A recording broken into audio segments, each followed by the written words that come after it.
Hello, Bat Friends. My name is Illyria, and welcome back to Storytime, where we'll be continuing more with Dead of Winter by Tom Threadgill. Alright, Chapter 10. The father Levi drove up Mount Hood. The worse the weather became. Oh, the farther Levi drove up Mount Hood, the worse the weather became. Thank you for your patronage. A 20 streamy streak. Aw, everybody's streaking today. Thank you so much for being here long enough to have 20 of those in a row. Especially since I definitely stream more than once a week. Office starts from tomorrow. Gotta start setting up alarms again. Alarms, multiple alarms, so many alarms. Don't sleep in.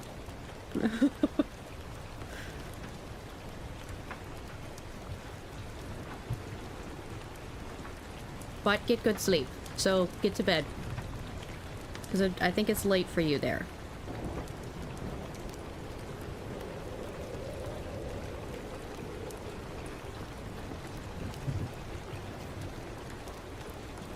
Flurries morphed into a heavy, wet snow, often blown horizontally by the gusty mountain winds.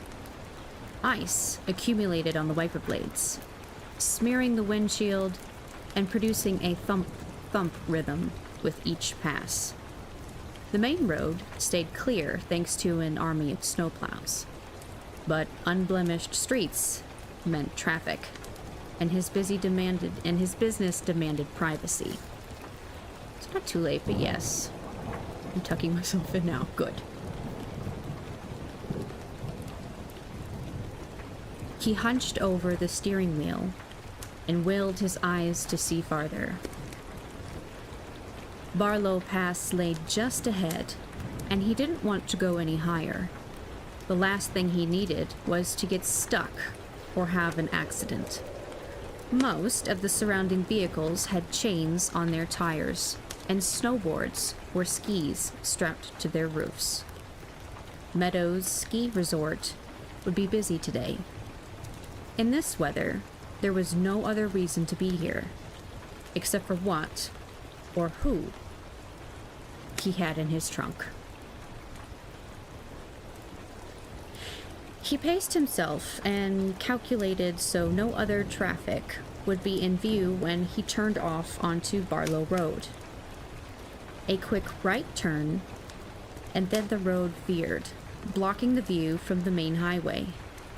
The satellite view on Google Maps was spot on, though the trees were now snow-whited, rather than glistening green.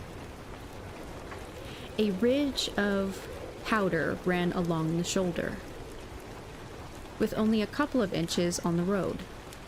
The plow had passed by within the last hour or so. He'd have to hurry in case the maintenance vehicle returned soon. His attention darted between the street and the steep upward bank mere feet outside his window. His left knee bounced like a jackhammer, and his fingers squeezed the life from the steering wheel. What does an avalanche sound like? He'd spotted a tornado back in Texas when he was 9, but that was different. He could see the twister coming. An avalanche, though, buried alive in a cold, dark tomb, wondering if they'll ever find your body, or even bother to look. No. That was no way for a person. The car's rear tires slid, making the decision for him. This was the spot. Turning around would be a challenge, but so be it. Off to the right, a stand of evergreens opened to a small clearing. Room to do what had to be done. He stepped out of the Malibu and searched for any signs of danger. Howling winds swayed huge Douglas firs, their creaky trunks and screechy branches protesting the snowfall's weight.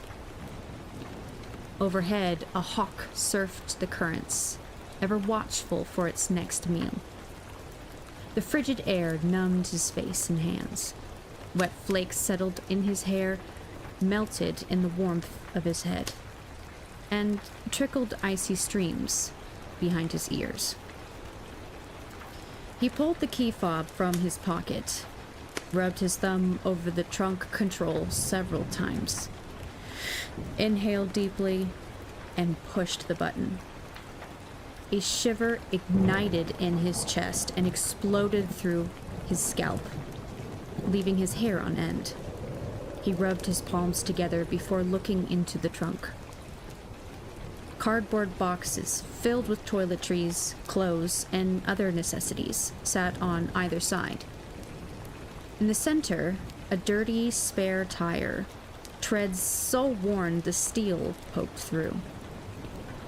And under that, dead Mom. He lifted the tire and balanced it against the bumper. The sheet from the Portland Palace Motel ripped as the wind dipped into the truck. For half a second, his mother's face stared at him. Bruises around her nose and mouth. Glossy, bright red lips shining like a beacon against ashen skin. He was glad he'd put the lipstick on her. She'd like that. Boxes shoved to the side. He ran his arms under her body and lifted, careful not to grasp the sheet in his hands so Mom stayed covered. She'd never been a big woman and was easy to carry. What was that he'd read once? Some doctors used to place people on a scale as they died to see how much their souls weighed. Mom's must have been pretty light. He stepped off the road and wove through the trees to the clearing, 40 feet or so away. The knee-deep snow was still fluffy enough to allow movement, but the surface already had an icy crust soaking through his jeans. 3 times he stumbled, unsure of his footsteps. Each time, adrenaline, or terror, shot through him, shocking his system. Falling in the snow with Mom's corpse was not a memory he'd cherish. Finally, at the glade, he inhaled the crisp air, filling his lungs with proof of life, and looked around. "This okay, Mom? I bet there'll be wildflowers here in the spring. Probably some rabbits and squirrels, too." His right foot dragged back and forth in the snow, creating a sub-zero cavern. Would animals be able to smell her? He hoped not. As if laying a baby in a crib, he placed her on the uncovered ground. No time to prepare a eulogy. He bowed his head, leaving his eyes open and focused on the wrapped body, and prayed. "God, thank you for my Mom. She can be a pain sometimes, but please take care of her until I get there. Forgive her of her sins, all of them, and don't let the animals find her here. Amen." He knelt and pulled back the sheet far enough to see her forehead, pale, bloodless, cold. His eyes closed, he leaned forward and kissed her. "Good night, Mom. I love you." He stood and piled snow on the body until it was concealed, then moved toward the car. Halfway there, he glanced back at his path. A trench pointed to his mother like a one-way street sign. Dark clouds cautioned that the weather would be worsening. Tried to cover the trail or leave before getting stranded. The sound of a large truck headed his way provided the answer. A final look at the gravesite, and he shuffled quickly to his vehicle. He tossed the spare tire in the trunk and slammed it shut just as the snowplow rounded the curve. its flashing orange lights ricocheting off the trees. The huge vehicle slowed to a stop several feet behind Levi's car. The driver swung his door open and stood on the step outside his cab. "Everything okay?" Levi nodded and waved. "Fine. I thought I'd venture a little off the beaten path. You know, see what nature looks like without all the traffic." "Probably not your best idea. What with the weather getting worse and all?"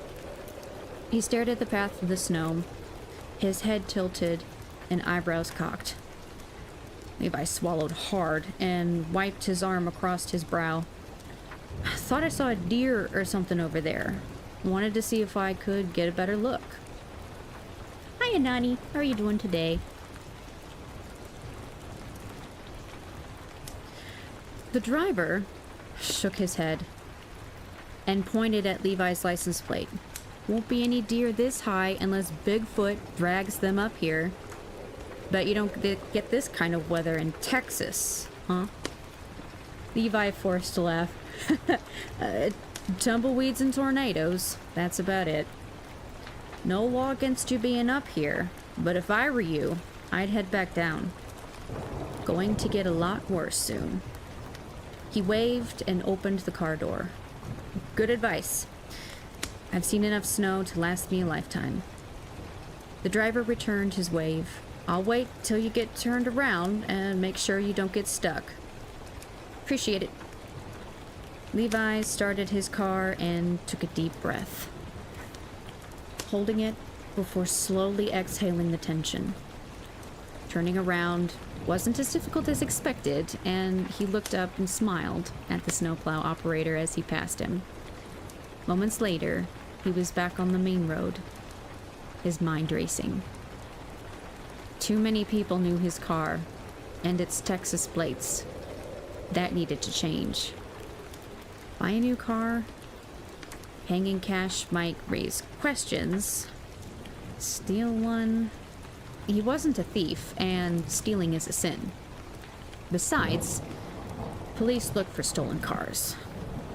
Other options? Rahab, of course. Ask, and you shall receive.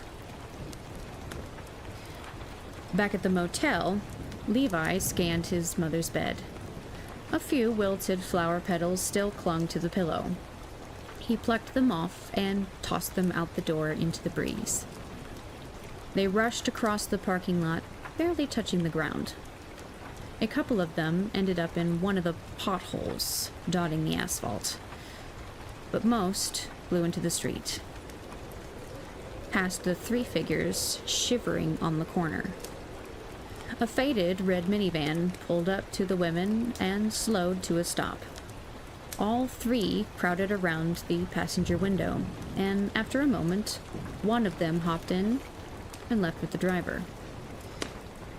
Levi kept an eye on the vehicle, staring at the decals on the back window. Dad, Mom, 2 kids, dog. He shook his head, spit, and jumped as the window blew it back at him. In the room, he washed his hands underwater, so hot it nearly scalded him. By the time Levi pulled into the coffeehouse's parking lot, it was late afternoon, and the sun decided to make a guest appearance, reminding everyone it still worked when it pleased. The snow changed over to rain, and from his car he could see the lights in the shop were on. A few businessmen occupied the tables and killed time until their workday ended. Rahab wasn't working this late in the day. The middle-aged woman behind the counter yawned, making no attempt to hide her boredom. A large, wet leaf smacked against his windshield and paused to look inside before slogging off to the next stop on its journey. He turned up the collar on his jacket and hustled into the shop. One of the businessmen looked up, but just as quickly returned to his laptop. The smell of burnt milk hovered in the air.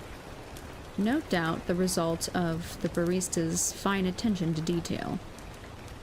A small black coffee, please.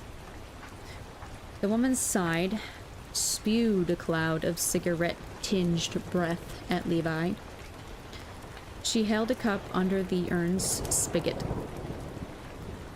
filled in 2/3 of the way, and handed it to him.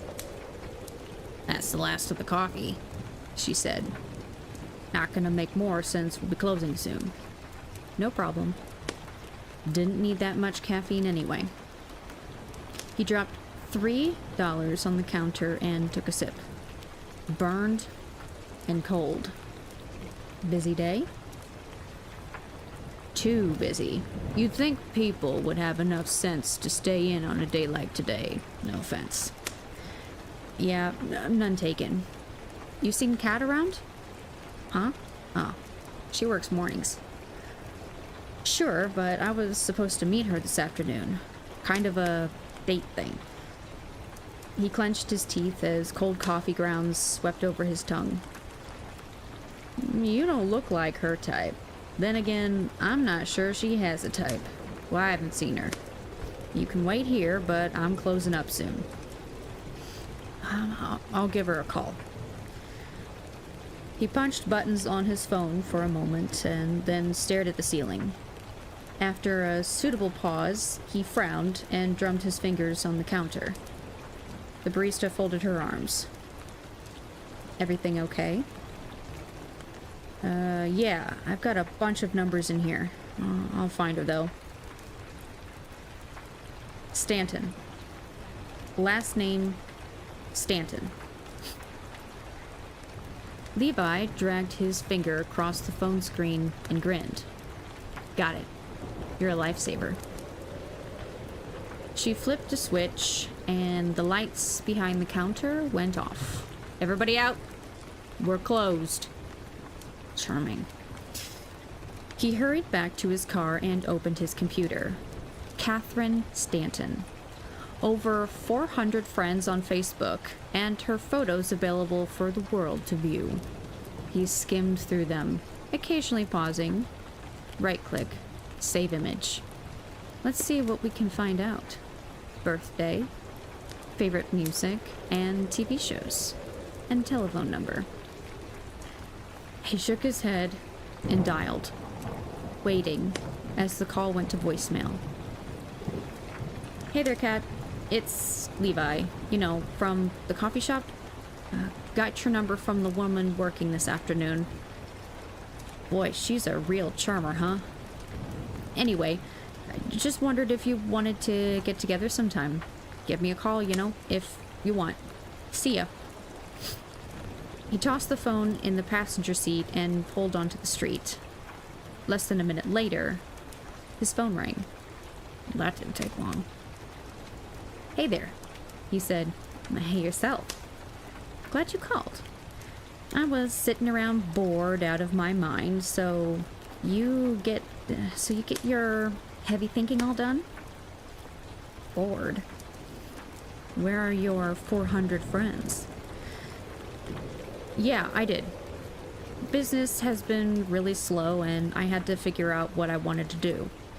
Trimming trees isn't exactly my life calling, You should work at a coffee house. We all get super rich and famous.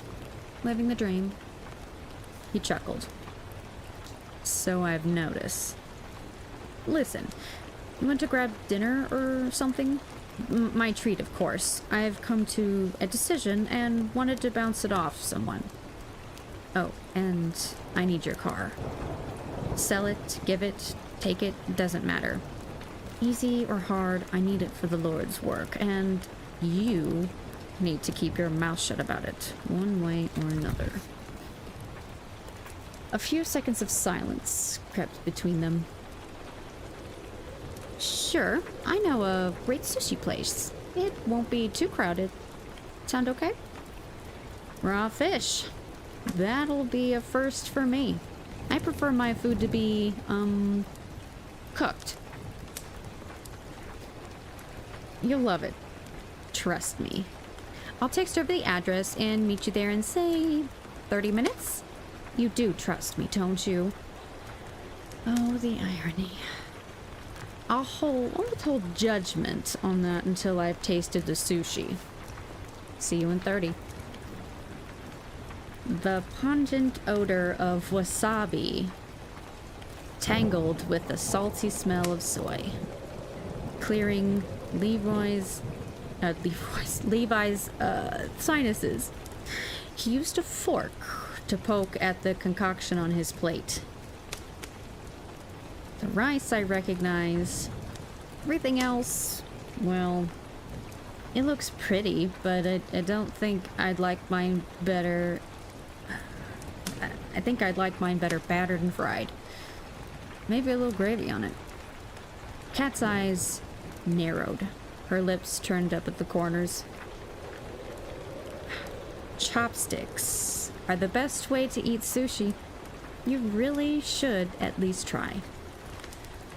Unless I whittle a point on the end and stab the food, it's not going to happen.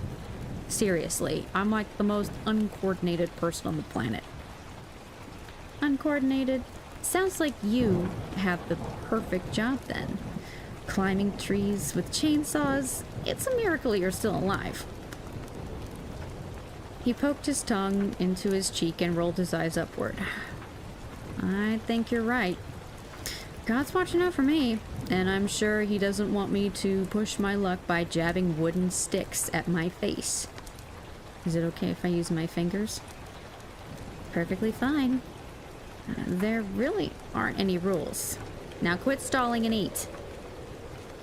Levi picked up the piece of fish, tilted his head upward, and wiggled the sushi over his mouth.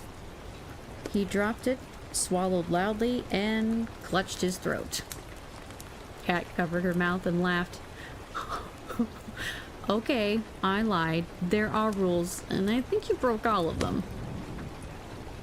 Sorry. Rookie mistake. Won't happen again. And shockingly, it tasted okay. I told you. She sighed and bit her bottom lip. So, what's your big decision about the tree trimming stuff? Going to look for a new job? He glanced outside, watching drops of water race down the window. Some of them spreading apart, others uniting. No lightning, no thunder. Just a steady rain declaring it was still wintertime. In Oregon. Snow would be falling on Mount Hood. A pure blanket for Mom. A quick sniffle, a dab at the eyes, and the moment passed. It's time to move on, he said. Looks like it's going to be a mild winter around here. Good for you, bad for me. I'll probably be heading out soon. That's why I called you. Wanted one last chance to thank you for expanding my coffee boundaries. Kat focused on her plate and stirred the sushi from one side to the other. So, where are you headed? He peeked out the window again. The neon sushi sign reflected off the hood of her car, an old red Honda Civic. Red. For Rahab. Someplace with more sun. Florida, I think. I'll pick up some landscaping work. Maybe go back to school, do something with computers. Sounds like you've got it all planned out. He chuckled. Yeah, maybe. Seems kind of lonely if you ask me. Driving all over the place by yourself. No grit. I got no choice. Can't stay here. She laid her chopsticks on the table, placed her hands in her lap, and gazed at him. I could go. Hi, Caterpie. How you doing today? I hope you're doing the wonderful.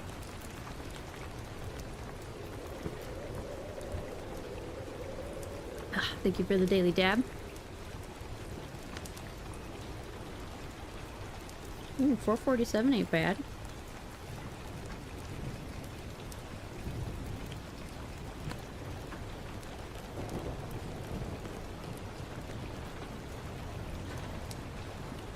It's rainy here today, so the stream is the perfect time. Oh, good. Just an FYI, the character that the main character, well, one of the main characters is talking to, her name is Kat too. So just an FYI, I'm not talking to you.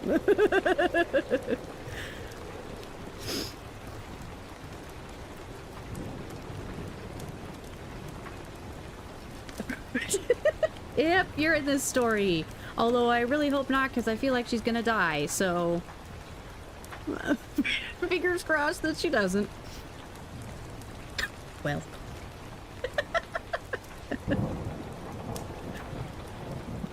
Oh. Let's see, I gazed at him. I could go. Levi's skin itched, and he scratched the back of his neck as a tingly hollowness filled his stomach into his chest. What? I could go with you.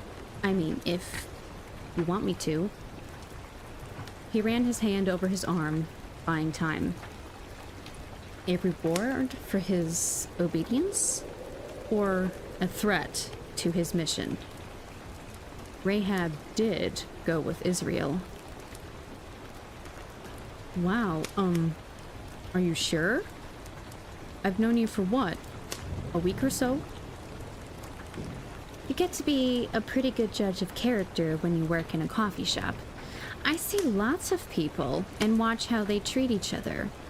You're one of the good guys. I can tell. She dipped some sushi in soy sauce, swirled it around, and held the raw morsel over the center of the table. I'll bite.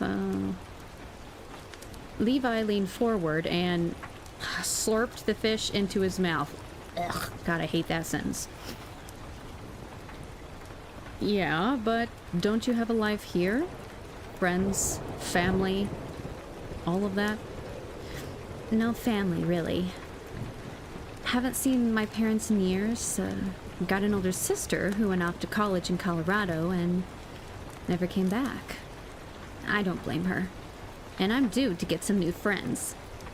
He propped an elbow on the table and rested his chin on the back of his fist. Sounds a lot like my story. No family either. Never had any brothers or sisters. Didn't know my dad. But my mom passed away not too long ago. Kat touched his free hand. I'm sorry, Levi.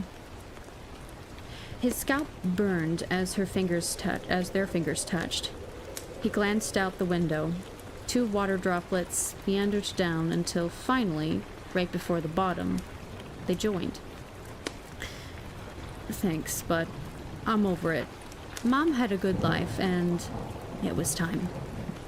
So, what do you think? You up for a partner in crime? Several of the other patrons glanced over when they heard Levi's belly laugh. Partner in crime, huh? Listen, Kat, I like you, I really do, but you need to think this through. I don't want to get a couple 100 miles down the road and have to bring you back. Seriously, I've been looking for an excuse to get out of here for a while. She tilted her head down, peeking up into his eyes. And I think I found one. He stroked the back of her hand, brushing his fingers against her skin, back and forth across the ridges. 2 conditions. Yeah? First, no sushi. I think I can manage that. And the second? He reached across the table and placed his hand under her chin, pressing her face upward so he could look directly into her eyes. You have a red necklace. Wear it. What an odd request. That, and yeah, Kat's gonna die. Sorry. No ifs, ands, or buts about it. She's got a... She just signed her death warrant. Her death certificate right there. Signed, dated, postage stamped, and notarized. She gonna die. Damn it. This Levi is our antagonist. He's the serial killer of this book. And she was just like, "You're a good person, I could tell. Can I come with you?" He just wanted her car. Now, she essentially gave him her car. And he's just gonna get rid of her at one place or another. We'll figure it out. But yeah, unless she's like into it and starts helping him, which I don't think is gonna happen, I think she's just gonna be dumped along the way. I want to say she's kind of dumb, but we'll see. Chapter 11. Jeremy scrubbed the back of his hand across his eyes, stifled a yawn, and looked around the office. 3 FBI agents from Portland clustered together discussing the previous evening's Trailblazers game. Based on the snippets he heard, the home team had a rough night. Basketball. Why didn't he think of that? It would put him right to sleep. Dribble, dribble, dribble, shoot, repeat. Hockey, on the other hand. His yawn returned with a vengeance, and this time he made no effort to hide his drowsiness. Jeez. "Will you please sit down?" Maggie said. "You're driving me crazy. This carpet's bad enough without you wearing a hole in it." Jeremy sighed and sank into a plastic chair he'd borrowed from the lunchroom. A throbbing beat pierced the top of his skull, and waves of dizziness visited without notice. Sleep fled again last night, the 3rd time this week. "Sorry. Trying to stay awake." She moved closer and dropped her voice to a whisper. "The dreams again?" "Yeah." The man in the chair had returned, pursuing him throughout the night. Never speaking, only smiling, accusing. He was quite dead, of course. Another Taliban member gone, sent to eternity. But the memory lived on. The doctors talked a good game, tried to help. More than a dozen years had passed, and still, the terrorists remained. The triangular gadget on the center of the table beeped, and everyone quieted. A monotone female voice announced FBI Deputy Director Matthew Bailey was now on the line. The sound of shuffling papers and muttered curses flowed from the speaker. Was the man ever in a good mood? "Okay," Director Bailey said. "Let's get going. I've got another call coming up. Agent Keeley, Winter, you there?" Jeremy cleared his throat. "Yes, sir." "Did you get a chance to review the notes we sent?" "I saw them. I'm not completely sold. But right now, it's the best theory we've got. I still want to run this past a profiler." "Yes, sir." "In the meantime, with your approval, we're going to proceed as if this is his motivation. We need to fill in a lot of the blanks, but I think this gives us an idea of why he's killing.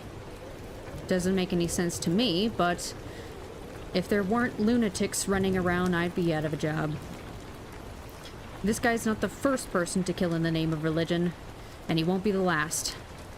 Keeley, you there?"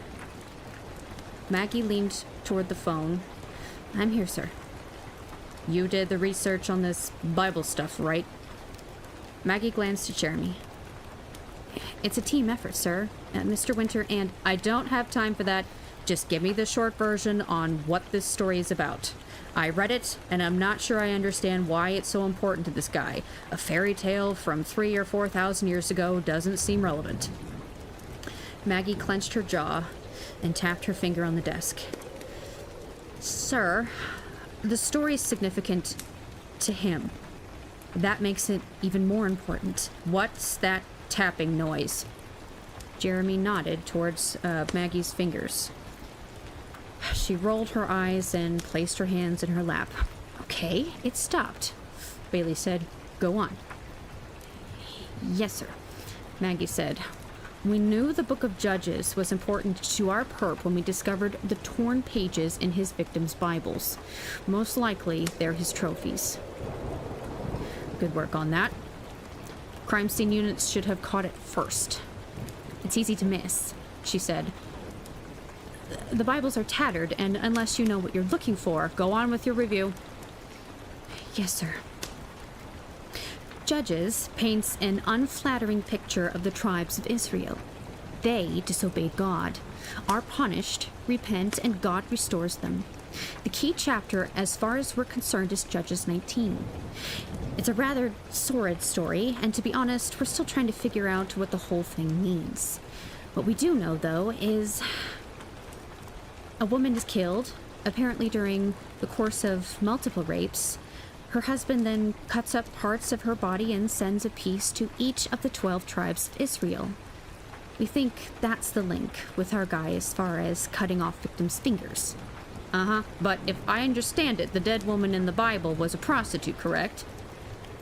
It depends on how you translate it. She was his concubine, sort of, a second status wife. She left him and was unfaithful. Whether as a prostitute or an adulteress, we're not sure. So then, Agent Keeley, why isn't your perpetrator killing prostitutes and adulteresses instead of innocent girls? Maggie's face flushed as she moved closer to the phone. "Sir, if you're implying that prostitutes and adulteresses are somehow..." Jeremy nudged her. "Sir, if I may, the man in the story is a..." Jeremy nudged her.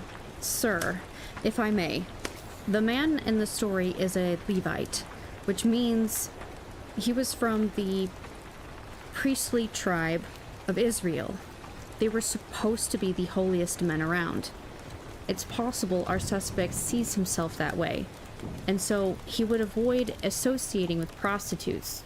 We're still working on that, though." "Oh, you drove him there and stayed for a few days with him, and then you came home yesterday. Oh, I hope the drive was all right."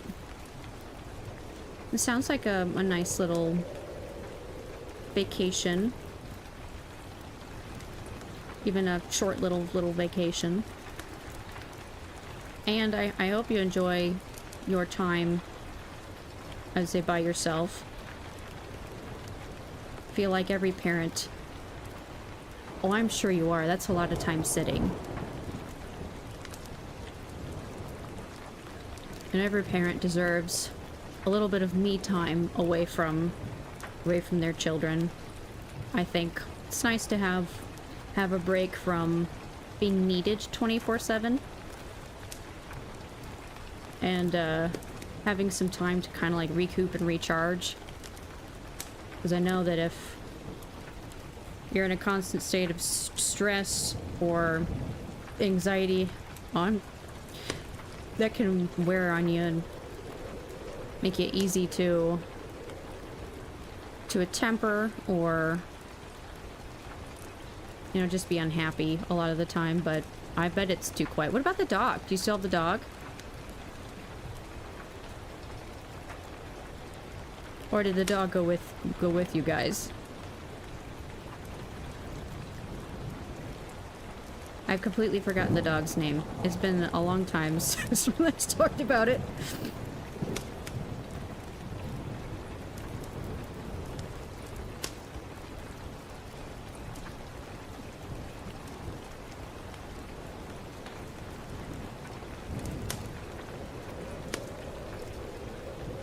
Oh, he's an outside animal from now on. Oh, Jack eats everything. That's right, Jack.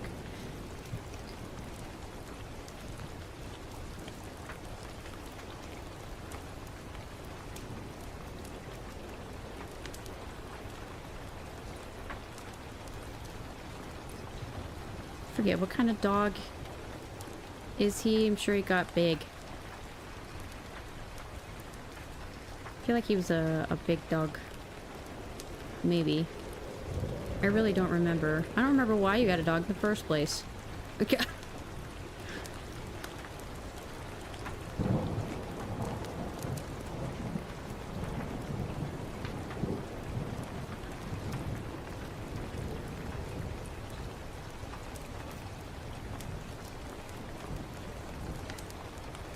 The sound of shuffling papers echoed through the speaker again. Give me a second. The three Portland agents whispered again and compared notes. Their faces told Jeremy these guys were serious about their work. No smiles, furrowed eyebrows, clenched jaws. Good. They needed to be on their A-game. Maggie stood and stretched her arms overhead, standing on her tiptoes to get the full effect. The white shirt she wore under her dark suit jacket looked a little off, and Jeremy gazed, trying to figure out what was wrong. She's got a button crooked. He looked up, and she was staring straight at him, her eyebrows arched and head tilted. Oh, she thinks. Oh no. It was suddenly very warm in the room. You've got your shirt buttoned wrong. He's mad at me right now. My niece spoiled him while we were gone. She kept him inside at night. He's a Jack Russell Terrier. I'll stop talking so people know the story. It's okay. I'm sure he's mad at you. It's like, wait a minute. What the fuck? I'd be mad too. You like, bitch? It's hot out here.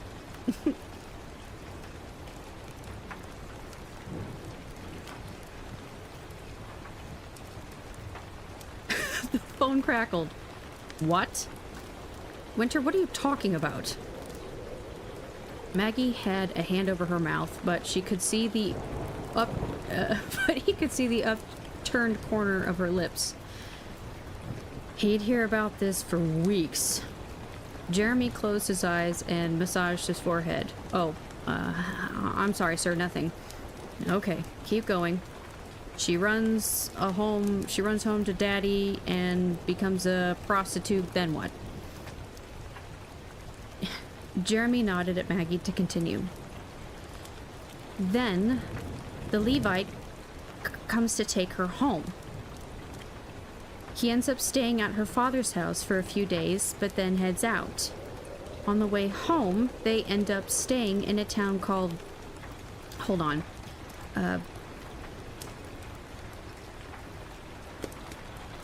Gibba or Gibbe, something, and that's where things go really bad.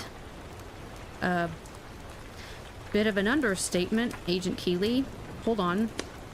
Janice! Coffee! Okay. Yes, sir. The two of them are staying in some guy's home, and a bunch of men from the other town bang on his door. They want the guy to hand over the Levite. It's clear their intention is to rape him, but the homeowner offers his virgin daughter and the Levite's concubine instead.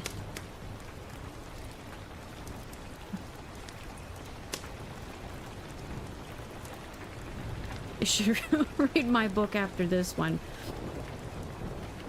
Okay, I'll put it in the poll once we finish this one. You're more than welcome to vote for it.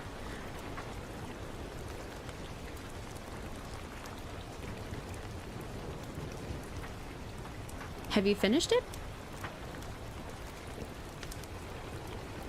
I'm not sure if it was done the last time we talked about it. I imagine it's probably done if you're offering it up. But yeah, I can definitely add it to the poll. Do you have a book cover for it?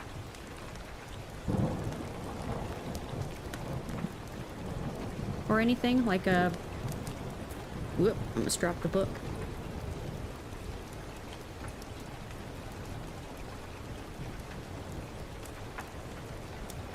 Or maybe like a working book cover. Because I add the book covers, the title of the book, and a description of the of the book in, Oh, sure. Absolutely. We can definitely add it to the poll. I think that'd be kind of cool. Normally I don't vote in the polls, but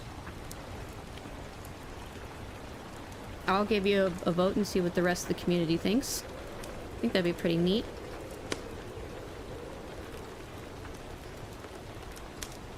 The DD grunted. Heck of a guy. Yes, sir. But the men don't listen. So the Levite grabs his concubine and throws her out to them. She's taken away, apparently raped repeatedly, then crawls back to the Levite's store and dies there. That's what's bothering me, Director Bailey said. The Levite's no hero.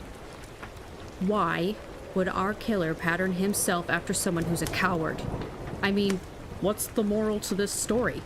Who's the good guy?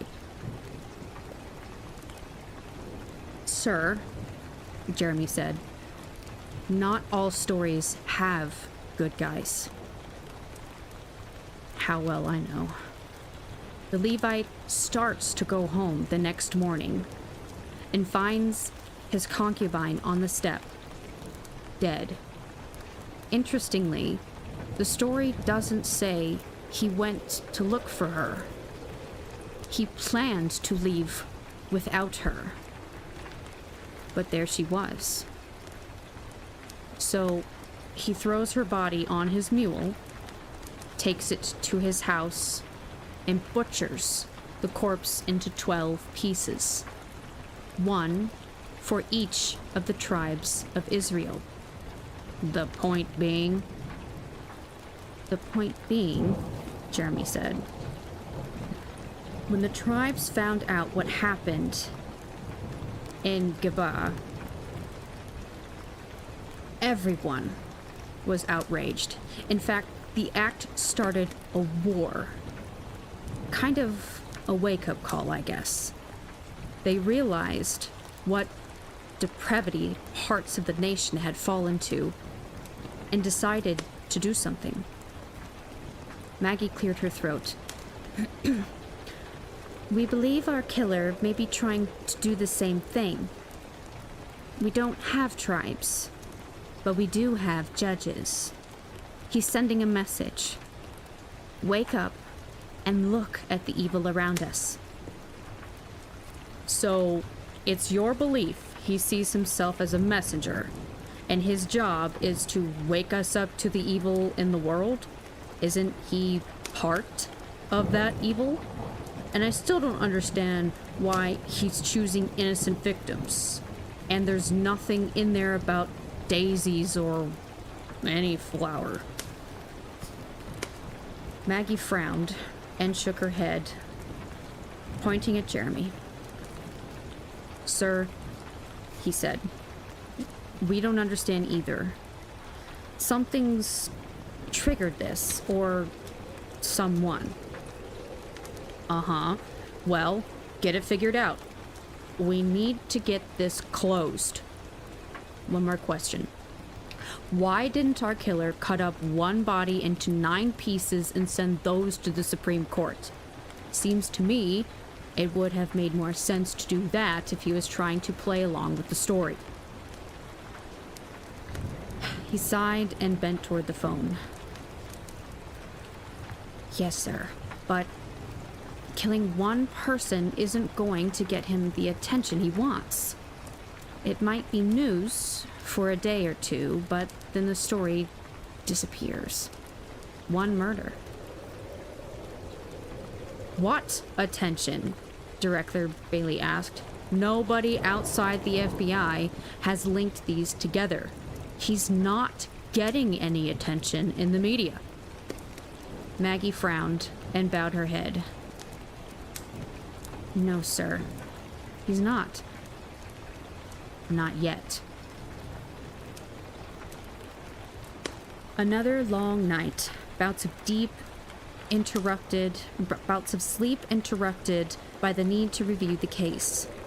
studying the details of each attack, rereading the interviews. The dream didn't come, though. It didn't need to. Jeremy remembered. Might as well go into work. The office was cold, part of the government's energy conservation program.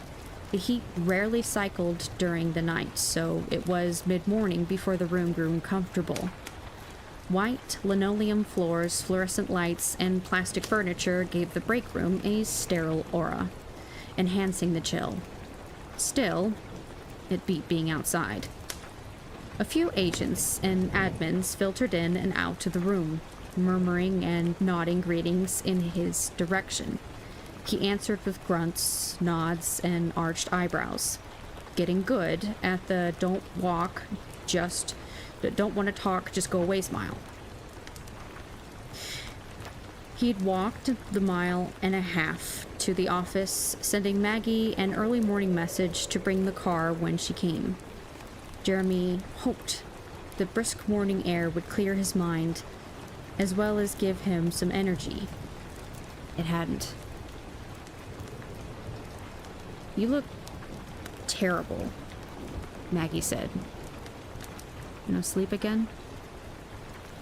"Coffee hasn't kicked in yet." "Ever think maybe the coffee is why you can't sleep?" "Nope. Got nothing to do with it." That was harsh. Maggie turned to walk away. Somebody got up on the wrong side of the bed. His shoulders drooped, and he reached a hand toward her, stopped, and let his arm fall back to his side. "Sorry, Maggie. I'm just getting a little frustrated.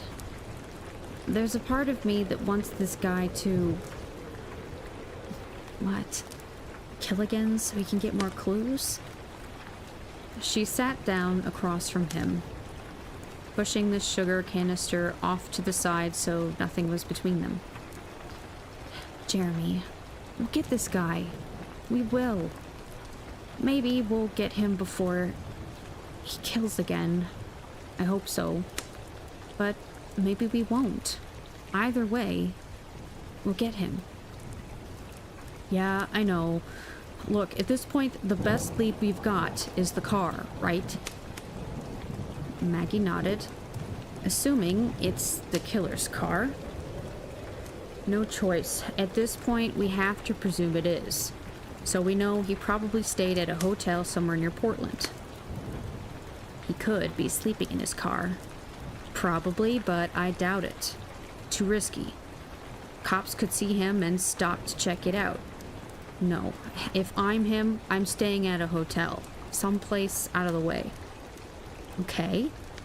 I think I know where you're going, but there's no central database for hotel registrations. A search for Texas licenses would be great, but not going to happen. And there's over 150 hotels around Portland. And that's supposing he didn't stay somewhere farther out." But let's make a couple more assumptions. Maggie grabbed his styrofoam cup and carried it to the coffee pot. "Keep going." "He's not going to stay close to where the murder happens, and probably not going to stay someplace expensive."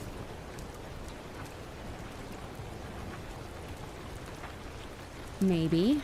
She pulled a pen from her jacket and wrote on his cup. "So that rules out a lot of hotels."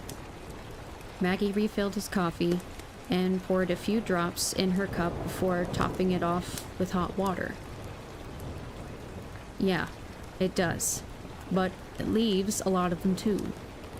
The local cops did their thing, and none of the hotels remembered any vehicles matching our description." Jeremy took his cup and stared at the indentation of the J in the styrofoam. "Out of ink?" Never could get a pen to write on those things. Maggie poured sugar into her cup, then took a sip. "I thought you didn't drink coffee." She shrugged. "Not enough here to taste, especially with the sugar. I wanted something hot." "Not going to stir it?" She swirled the cup in her hand, then sat it on the table. The whirlpool continued for a couple of seconds. There. Perfect. Plus, I get a sugar rush when I get to the bottom. Why the J on my cup?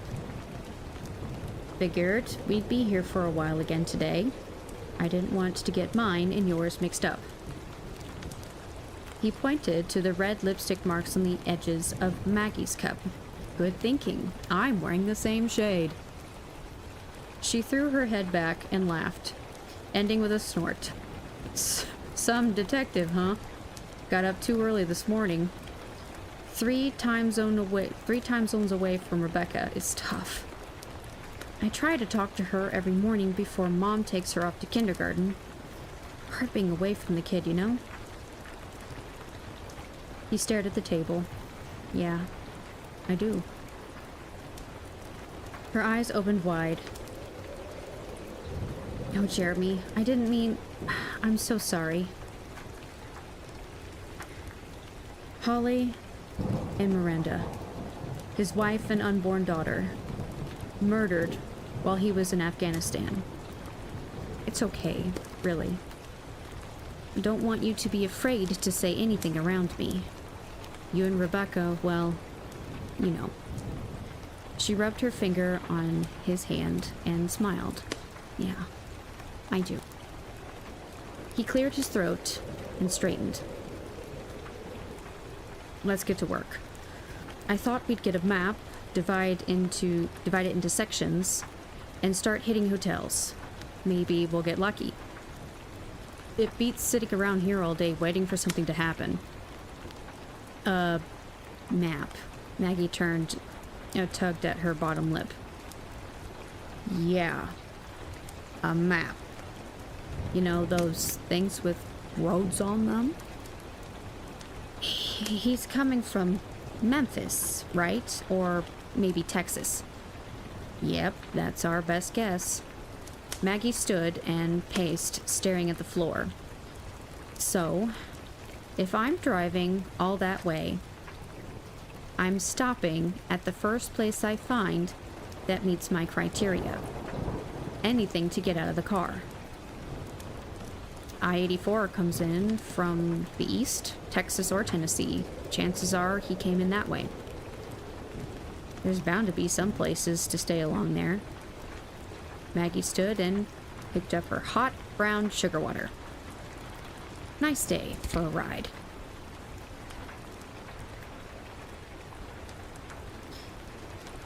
Chapter 12.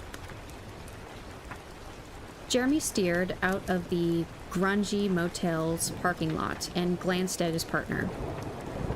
Her turned-down lips reflected his mood perfectly. You okay? She shook her head. 4 hotels so far this morning, and nothing. Nada. Zip. Maybe we're grasping at straws. Maybe, but for now, it's all we've got. The GPS woman interrupted the conversation. Turn left in 1 mile. Jeremy lowered the radio's volume. Want to stop for lunch or hit one more hotel first? She placed her hands on her stomach. The rumbling that loud? No, not at all. I just thought a thunderstorm was moving in. Yeah, well, it's my body trying to protect itself by overpowering your music. And I use the term music loosely. Very loosely. I can take a little country, but come on, mix it up. Variety and spice and something. I don't remember the exact phrase, but you get the point. He placed his palm on his chest and grimaced. But this was a huge hit a couple of years ago. His girlfriend likes his John Deere. Tractors can be sexy, you know. At least to some women. Uh-huh. Not this woman. And have you ever ridden on a tractor? Tractor? No, but there's lots of sexy things I haven't ridden on.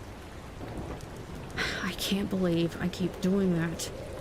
Heat rushed through his face, and he stared out the window, hoping she'd let the remark pass. Lions, tigers, bears, oh my.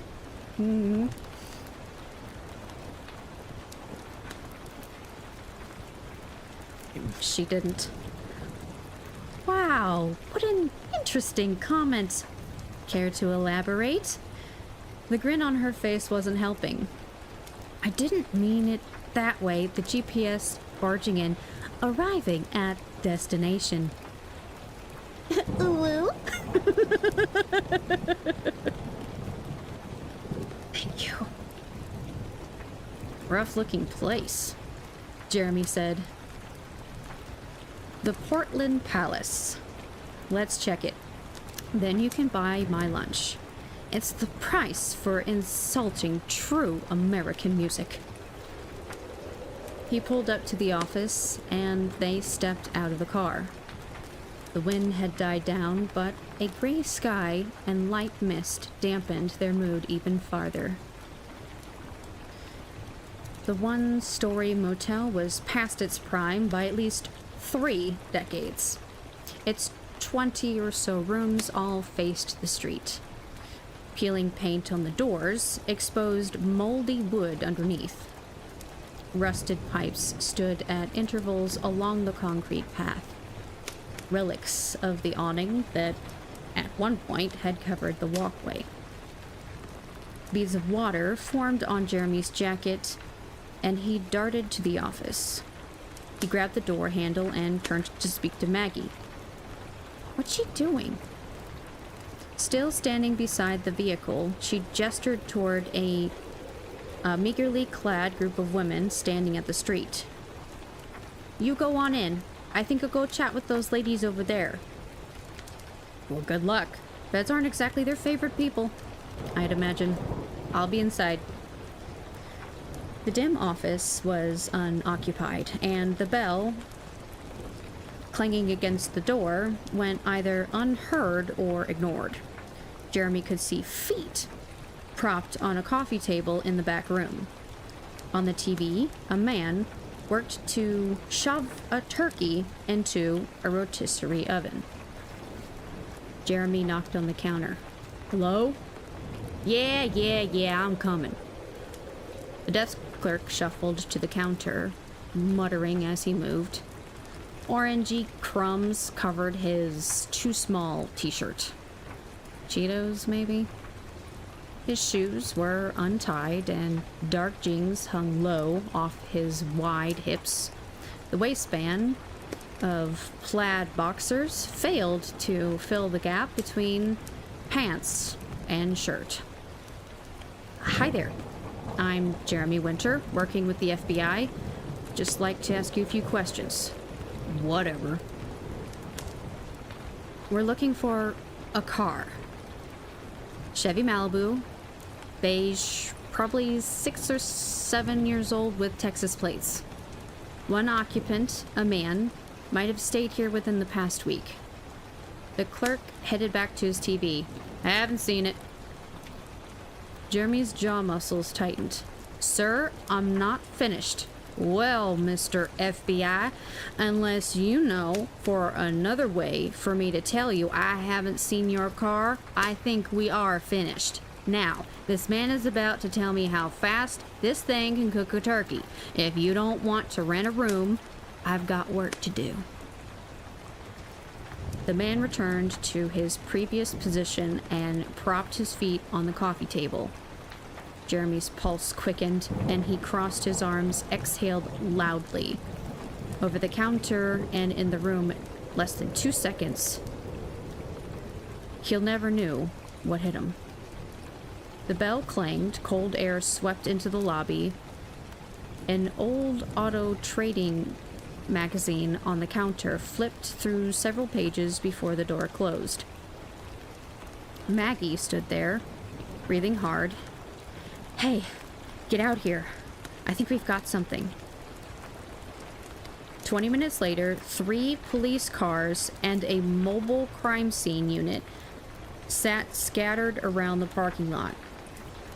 The few tenants at the motel left in a hurry, but not before being screened by the local cops. None stopped at the office and asked for a refund. In the back room, the desk clerk sat on a worn sofa, his jittery hands tapping chunky legs. Jeremy stood in front of him, bent with his palms on his knees, staring into the man's twitchy eyes. "Sir, do I have your full attention now?" The clerk ran his hand through his hair. "Look, this is bad for business, okay? I've got paying customers, you understand, right? I mean, it's hard enough to stay open without you cops hassling me all the time." Uh-huh. What's an honest businessman to do? Yeah, I get it. But let me make this simple for you. I only care about one thing, and that's finding this car. Now, some of your customers out there at the street told us they saw a vehicle matching this description. It was here for a couple of weeks at least. Room 12, maybe. Any of this ringing a bell? The clerk rubbed a plump finger across his forehead. There was this guy staying for a while, always paid cash up front a week at a time. But he can't be the dude you're looking for. Why not? You said he was alone. This guy had some old broad with him. She didn't get out much, but she was there. Jeremy glanced at Maggie, and she cleared her throat. Room 12?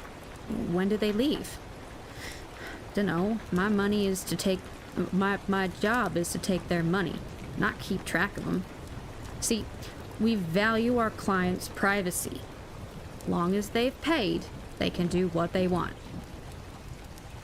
He pulled his shirt down and brushed a few crumbs off the ridge on top of his belly.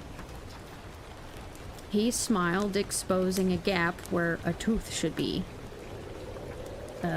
Don't get many lady cops in here that look like you. Jeremy's stomach hardened. I've had just about all. Aw, you're sweet, Maggie said. Mind if we take a look at your registration database? No problem, honey. See that stack of cards over there? That's my database. And you're welcome to look through it just as soon as you show me a court order. Jeremy put his hands in his pockets and rocked on his feet. It's on the way. You know, there's a lot to check into here. I'd say it's gonna take us a while. A few days at least. Could even be a week. Have to be thorough, you know? The clerk squinted and scratched the stubble on his cheeks. Okay. Maybe I can help speed things along. He pushed himself up from the couch and grabbed the pile of registration cards. Maggie grabbed his arm. Put those down. There may be evidence on them. Sure thing, honey. Anytime you feel like grabbing me, you go right on ahead. That's an attractive offer, but I think I'll pass. She tensed and held her grip, but didn't stop smiling. Hey, that hurts. The clerk yanked his arm away and massaged the reddened area. A police officer walked in and handed a piece of paper to Jeremy. Got it. Jeremy scanned the warrant before passing the document to the desk clerk. Now, you sit there and don't move. What's the name on the registration card? Funny name. Ashton or something like that. You know, like the young kid who married the older broad. He glanced at Maggie. Nothing against older broads, though. Maggie bit her bottom lip and looked at Jeremy. A few minutes alone with him. That's all I need. Jeremy stared at the clerk. Maybe later. Let's get the crime scene guys in here first. They can start looking for the registration card. We need to get a peek at that room before it gets trampled by everyone. Okay. She glared at the clerk. Hey, when was the last time the room was cleaned? He smacked his lips. I run a tidy business. Every room gets a thorough cleaning every Tuesday, whether it needs it or not. So, no, the place hasn't been cleaned since he left. Jeremy shuddered. Today's Sunday. Think the crime scene techs have a hazmat suit I can borrow? Maggie looked at the police officer and motioned toward the lump on the sofa. If he moves, explain to him it's in his best interest to stay put. If he refuses, you may need to offer additional, encouragement. The cop nodded and grinned. Be my pleasure. They stepped outside and surveyed the area. Jeremy motioned toward the woman from the curb, now clustered around one of the officers. One of the ladies waved in their direction and Maggie returned the gesture. I'm surprised they're talking, he said. Maggie grunted. Take a look around. Cops everywhere. Can't be good for business. Besides, they wanted to help. Don't judge them based on their jobs. How did you do that? See the good in everyone. I wasn't judging. I was just... Here we go. Room 12. A uniformed officer stood in the doorway to restrict entrance. Even from outside the room, the musty odors leached out the door were powerful. Mildew carpets, curtains, mattresses. The two flashed their identification, peered into the room, and snapped on a pair of latex gloves. Jeremy entered first, pausing to let his eyes adjust. The curtains were open and all lights were on, but the room fought back, struggling to hide its secrets as long as possible. He nodded toward the beds and Maggie stepped closer. Double beds, both slept in, she said. Sheets missing from this one.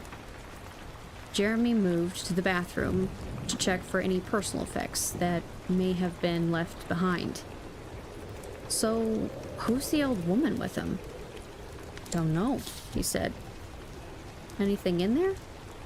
Hair in the sink from the looks of the tub. I'd have to say your friend in the office was being generous when he said they clean the rooms every week. CSI is going to have a field day in here. Back in the main room, he watched as Maggie knelt and shined her flashlight under the bed. Ugh. She said, I hope the crime scene techs get paid overtime. They'll need it. I don't want to be in here when they bring in the black light. He slid open the nightstand drawer and thumbed through the Gideon Bible. No pages torn. She stood, shifted the mattress, and looked under the headboard. Huh. Got something? Jeremy asked. She didn't respond. Maggie?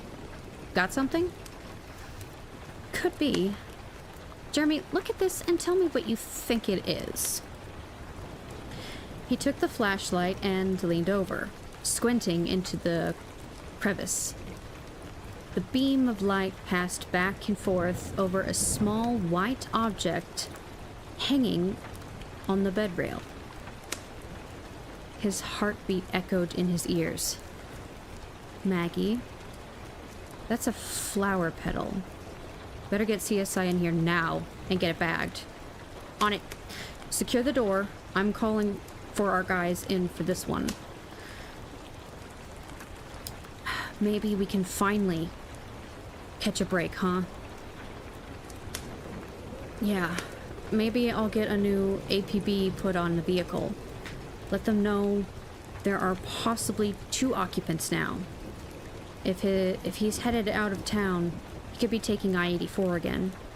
With some luck, a trooper will spot the car. He rubbed a gloved hand across his chest. Luck? The killer had a 2-day head start. Could be anywhere by now. Maybe even plotting his next attack. Identifying his next victim. Luck wouldn't be enough. They needed a miracle.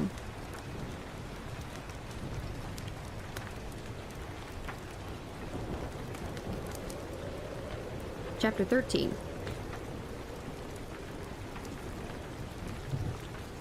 Willard Bay Reservoir stretched off to the right, partially obscured by towering power lines.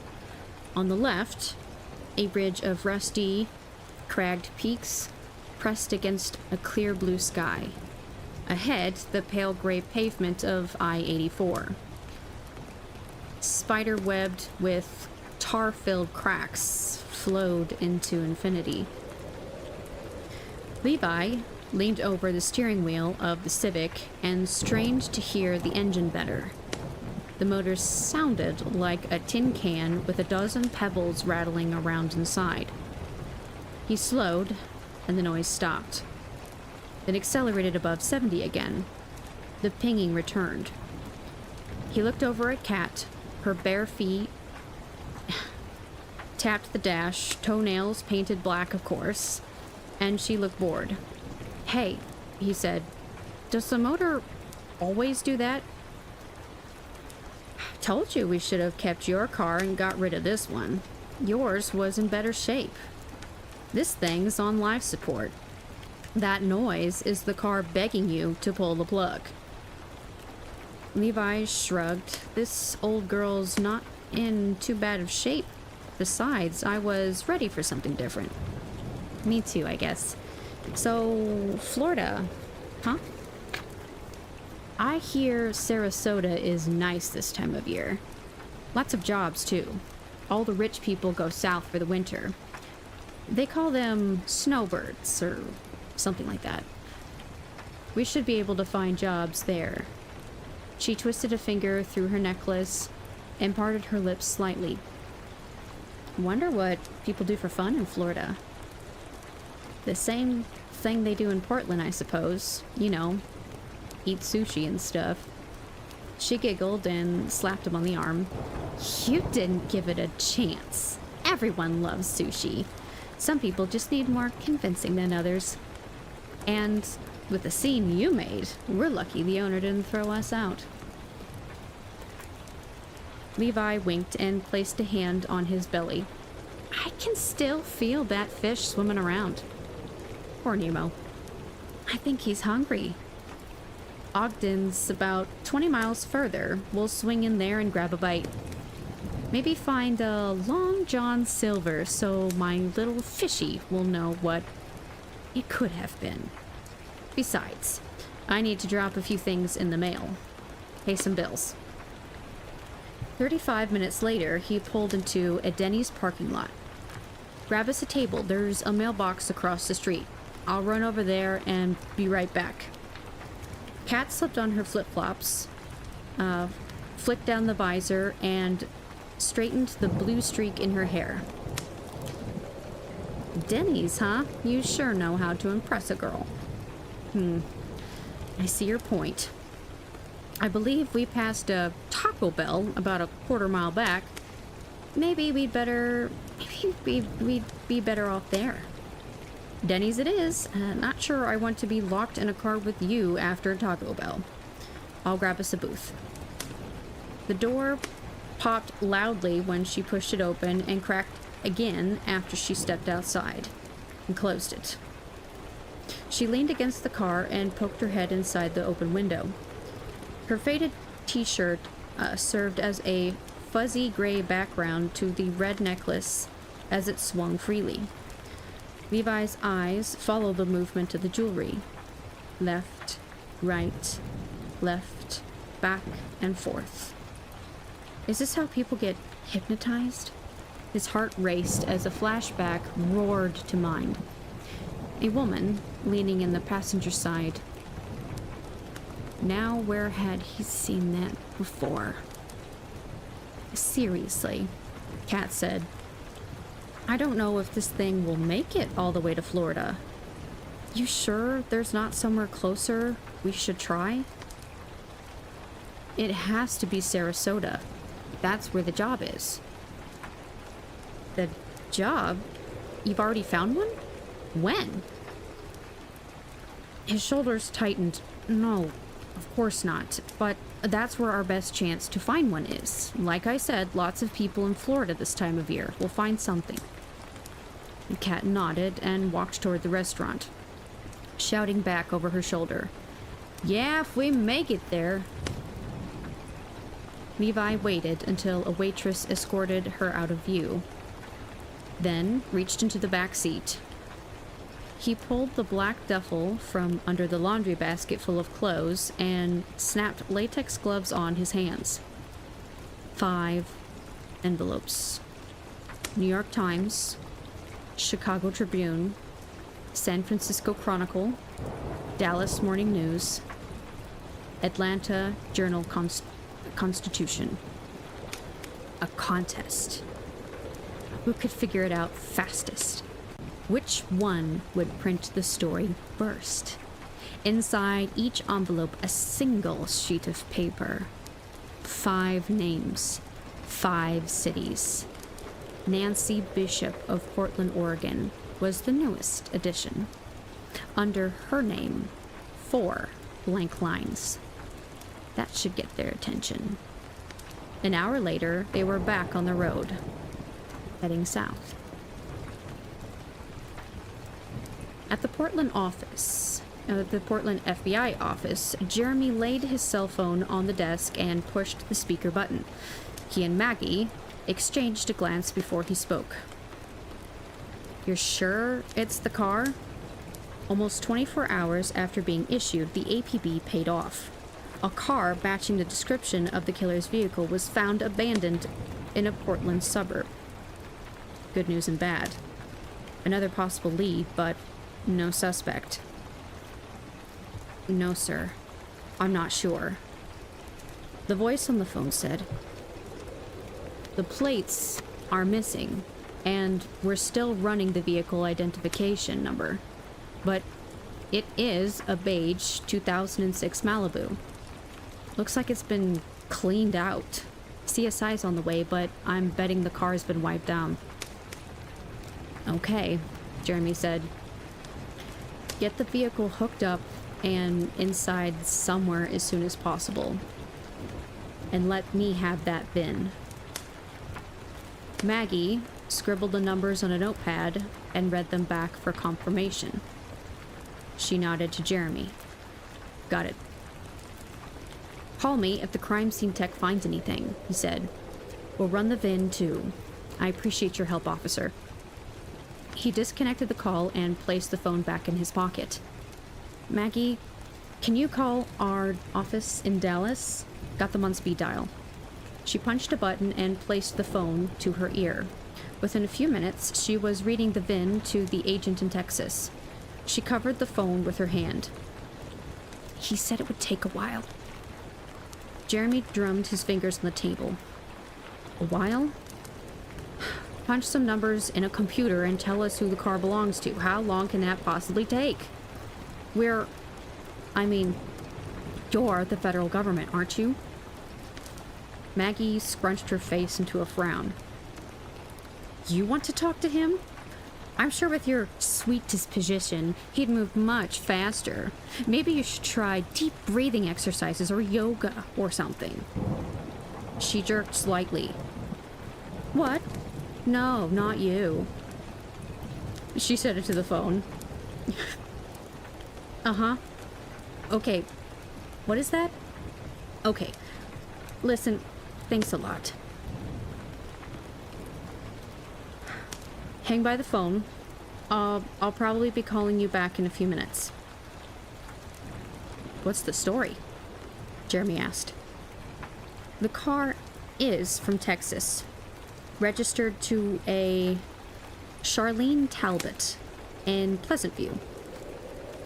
That's a little bump in the road down in the southwest part of the state.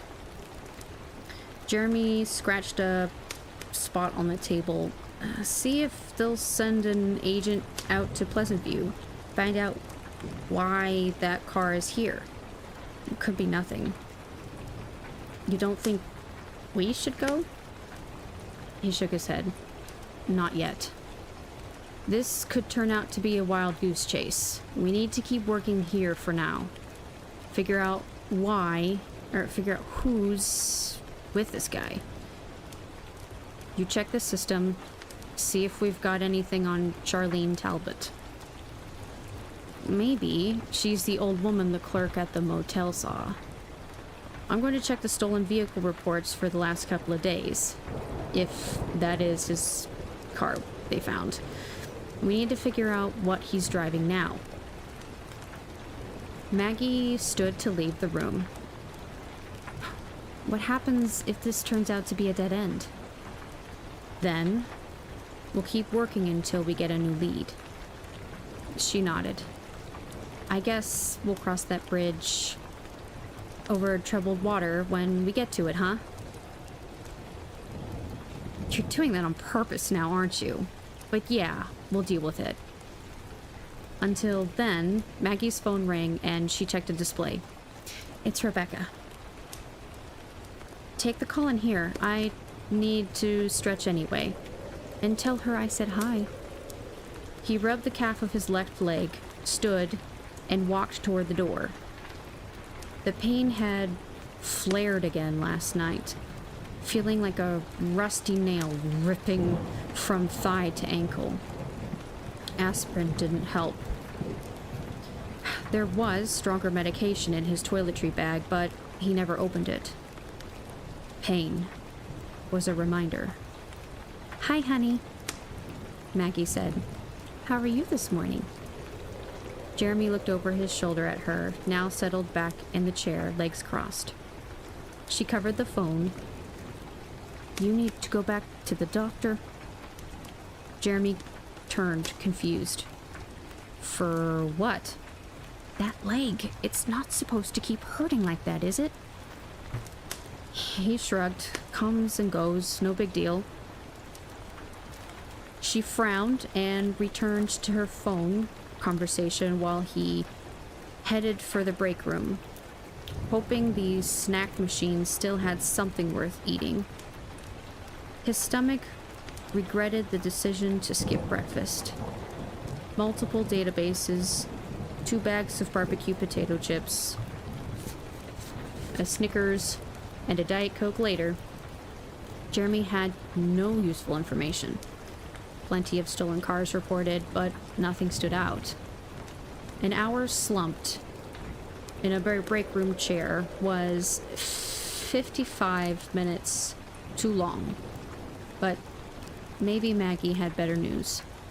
He wandered back to the office and sank into his chair. You go first, Jeremy said. There's an agent on the way to Pleasant View. He's driving over from our office in El Paso and should be there in 4 hours or so. 4 hours? Ever been to Texas? It's a big state. I did manage to dig up some information on Charlene Talbot, though. She scrolled through her laptop screen. Born in 1946 in Odessa, Texas, to Jimmy and Danae Johnston. Lived there until she dropped out of high school and married Anthony Talbot. He was a local boy, played football, and worked for an oil company for a while after he graduated. Neither one had a criminal record. Children? I'm getting to that. In 1968, they moved to Pleasant View. The oil company opened some new wells in the area and transferred him there. They emailed me a photo of the Talbots standing by one of their derricks. Print it out. Have the lab age both of them and see if we can get an ID back on the Portland Palace. Already in motion. In my case, remember? After the job transfer, there's nothing until 1984. Then, when Charlene gives birth to a son, Cody. And that's where it starts to get really interesting. How so? I'm still waiting on information from the oil company, but apparently they have no record of Anthony Talbot after 1973. I figured he could have found another job, so I did some digging. Nothing with the IRS. Nothing with Social Security. Off the books, huh? Maybe he hit the lottery, or he's a bootlegger or drug dealer. Close enough to Mexico to do it. That's a possibility. She swung her computer around so he could see the screen. But take a look at Cody's birth certificate. He traced a finger down the display as he read. He paused and looked at Maggie. No father listed? Nope. So, 11 years, or thereabouts after the last record we have of Anthony Talbot, a baby is born to his wife. Interesting.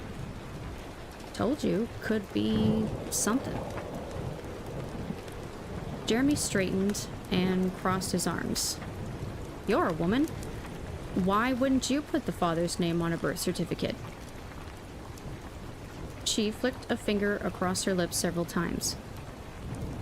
I think I should be offended by your phrasing, but we'll deal with that later. In most cases, you would put the dad's name on there. I mean, even if you don't want anything to do with the father, you'd still want his name on the certificate. That way, you could go after him for child support if you ever wanted to.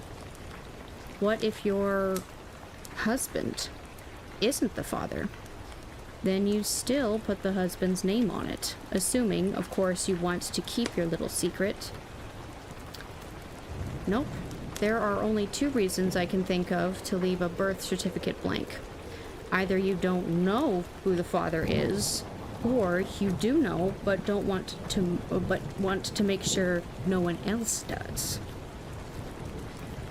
So, which do we have here? If Anthony Talbot were still with Charlene, his name would be on the certificate, father or not. That's what you're saying, isn't it? That's my best guess. Until we talk to Charlene, we won't know for sure. But I don't think he was still in the picture when Cody was born. Maybe he's dead, or possibly living in Mexico. Who knows? No record of Charlene having a job? I ran her social security number and nothing showed up. No income, no taxes, and no payments of death benefits for Anthony. She has one credit card, and we're trying to get a warrant to see if it's still being used. Could be she found herself a sugar daddy, and they never tied the knot. You should run a check on her address through the postal service. Find out if anyone else has been getting mail there. Maggie grinned. Sugar daddy? What are you, 80 years old? I don't think people say that anymore. Don't smile, it'll only encourage her. Wait it out. Her grin faded. I'll check on their mail service. Great. What's the story on the kid? And don't tell me you're waiting on information. Don't know much so far. Graduated from high school, worked at a local burger place for a while, and I'm waiting on more information. It's always like this. Hurry up and wait. He checked his watch. 3.5 hours until our guy gets to Pleasant View. Keep digging. Aren't you forgetting something? Don't think so. Oh, well, care to share anything you might have found out about stolen cars? Yeah. Sorry. In the last 3 days, there have been 51 cars reported stolen in the area. 6 have been recovered. If we assume our guy wouldn't want anything too flashy, I can probably drop another 20 cars off the list. That leaves us with a lot of possibilities. Too many for an APB. Yep. And at this point, I don't have any idea how to narrow down the list. Anything new? Anything new on the recovered Malibu? Jeremy shook his head. Not really. No fingerprints, but plenty of hair. If anything turns up in Pleasant View, we'll have samples to match it against. Maggie stood and walked over to the window. She slipped her hands into her pockets and rocked on her feet. Beautiful day outside. Sun shining, birds singing, mountain on the horizon. Jeremy stood next to her. She was right. It was a beautiful day. He looked through his reflection to Mount Hood, majestic and distant, and a killer choosing his next victim. Maggie took a deep breath and crossed her arms. Yes, Jeremy. You know, it wouldn't hurt you to see the good in things, too. You might like them. He cut his eyes toward her. I see them, Maggie. 3 hours later, Jeremy sat alone in the office, fighting to stay awake. The adrenaline rush of the morning had worn off. The sleepless nights trapped him and pounded his energy level to 0. Trips to the restroom to splash cold water on his face helped, but only for a few minutes. The words on his computer screen blurred, and he squeezed his eyelids together, trying to clear his vision. He should close the door. Take a power nap. That would... Got him, Maggie said. Thank you for the daily dab. Hi, Ian. I hope you're doing the splendid on this Sunday afternoon.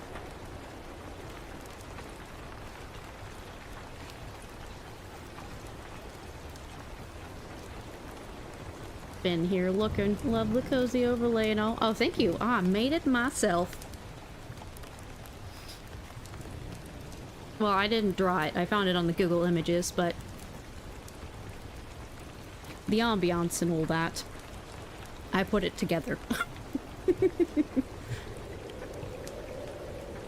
She's headed home now. Is it like a long distance thing?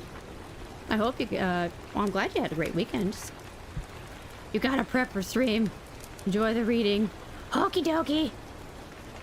2 hours, I would call that long distance. Is not easy to make that trip multiple times.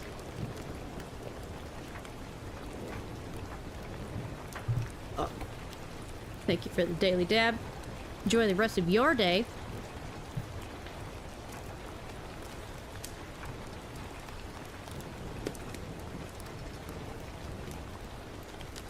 It's okay. It happens.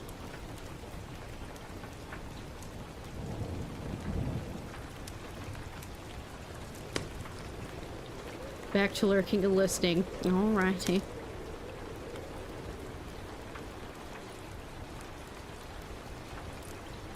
Ba-ba-da-ba-ba. 3. Got him, got him, got him, got him. Got him, Maggie said. He jerked and banged his knee on the table. Jeez, Maggie, don't sneak up on me like that.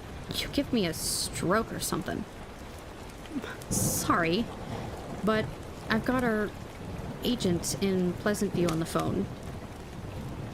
She sat in the chair across from him and placed her cell phone on the desk. "You're on speaker. Go ahead." "Mr. Winter, this is Special Agent Burleson. I'm at the location with the county sheriff. This place looks like it's been abandoned for quite a while." Jeremy leaned toward the phone. Any idea how long?" "A couple of years at least. The house was condemned. It's pretty isolated from the rest of town, if you can call Pleasant View a town. We checked inside, but nothing too unusual. Whoever lived here left some of their stuff behind. From the looks of the place, I don't blame them." "Does the sheriff know anything about the family who lived there?" Maggie asked.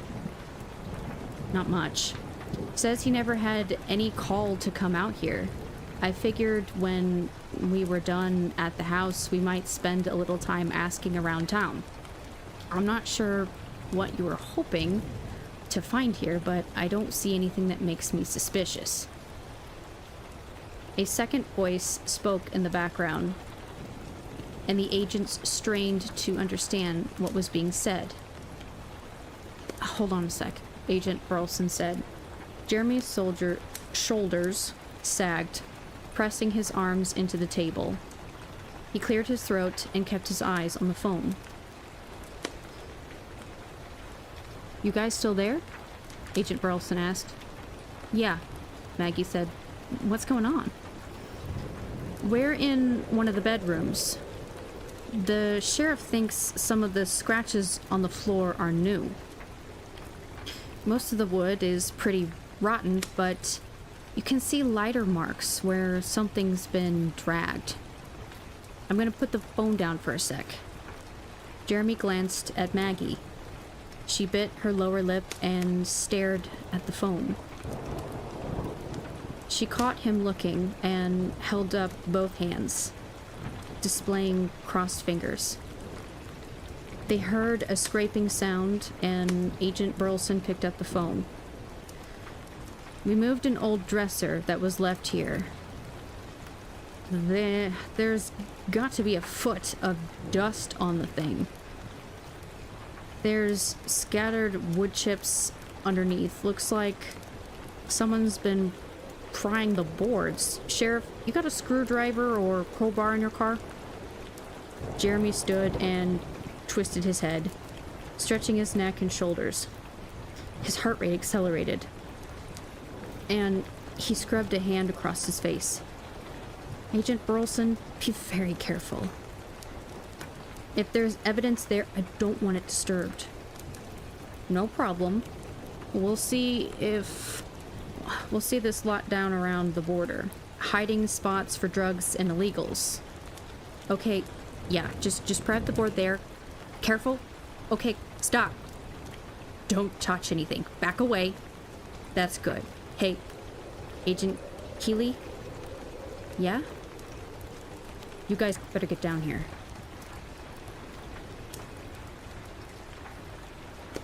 Chapter 14.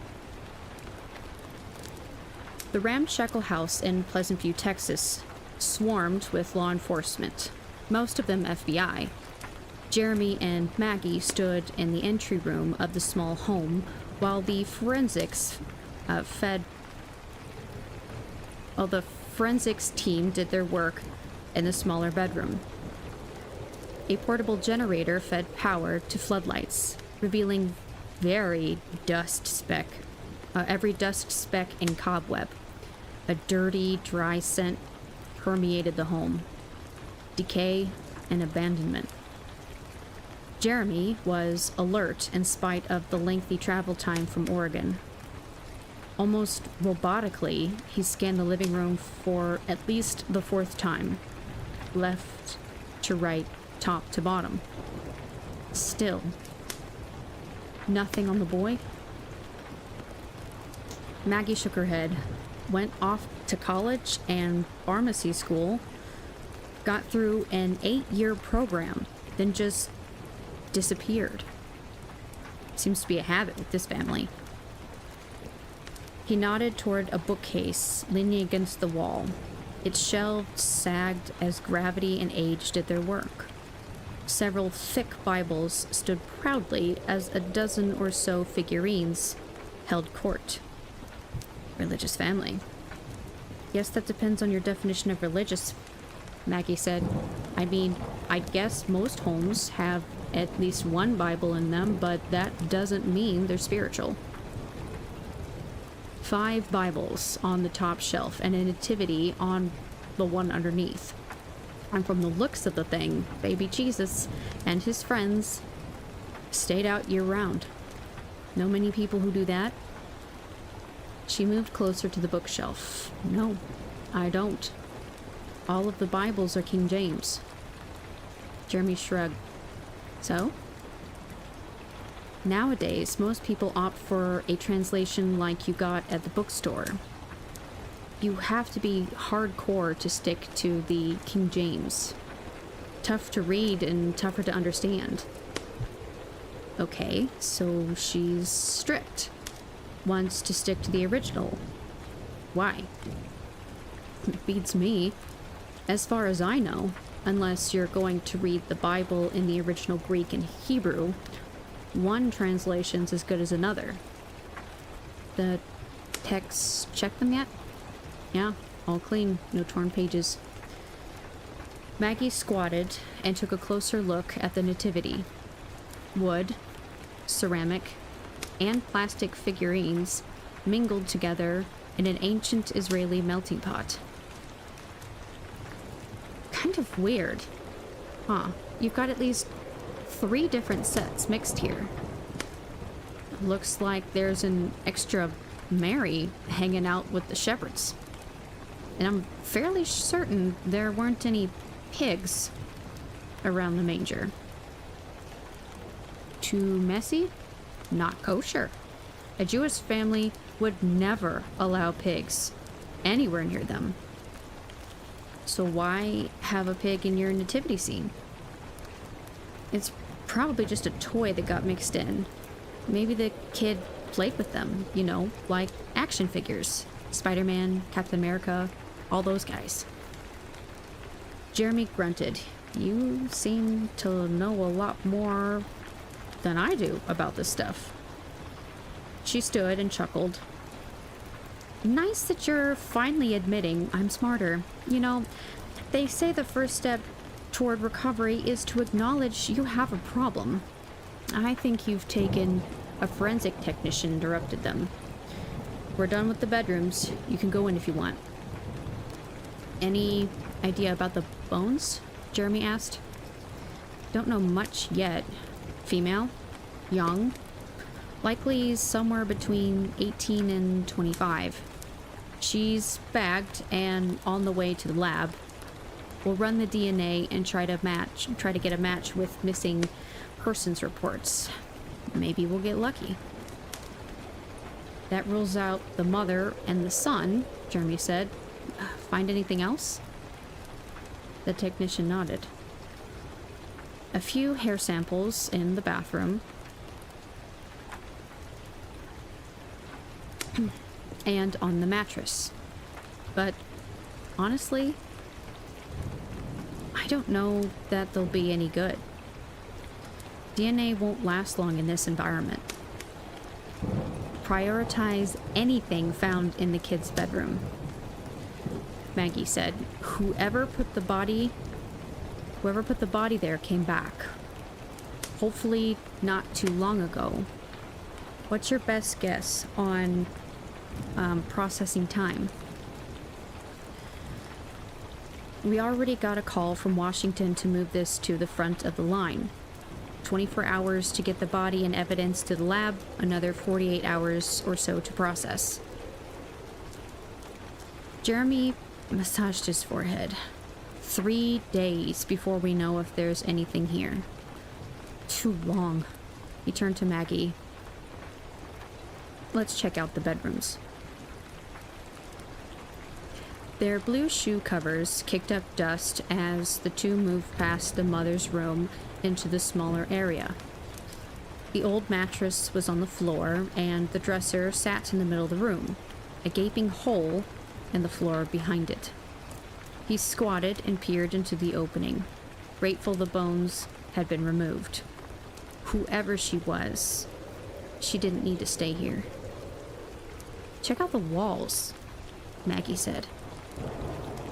He leaned to his right, planted his hand on the floor, and grunted as he stood.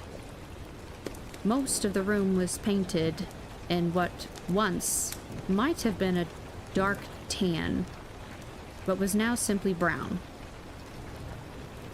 Beside the window, in large, shaky letters, running nearly ceiling to floor, dingy yellow paint relayed its time-worn message. "But thou, when thou prayest, enter into thy closet, and when thou hast shut thy door, pray to thy Father which is in secret, and thy Father which seeth in secret shall reward thee openly."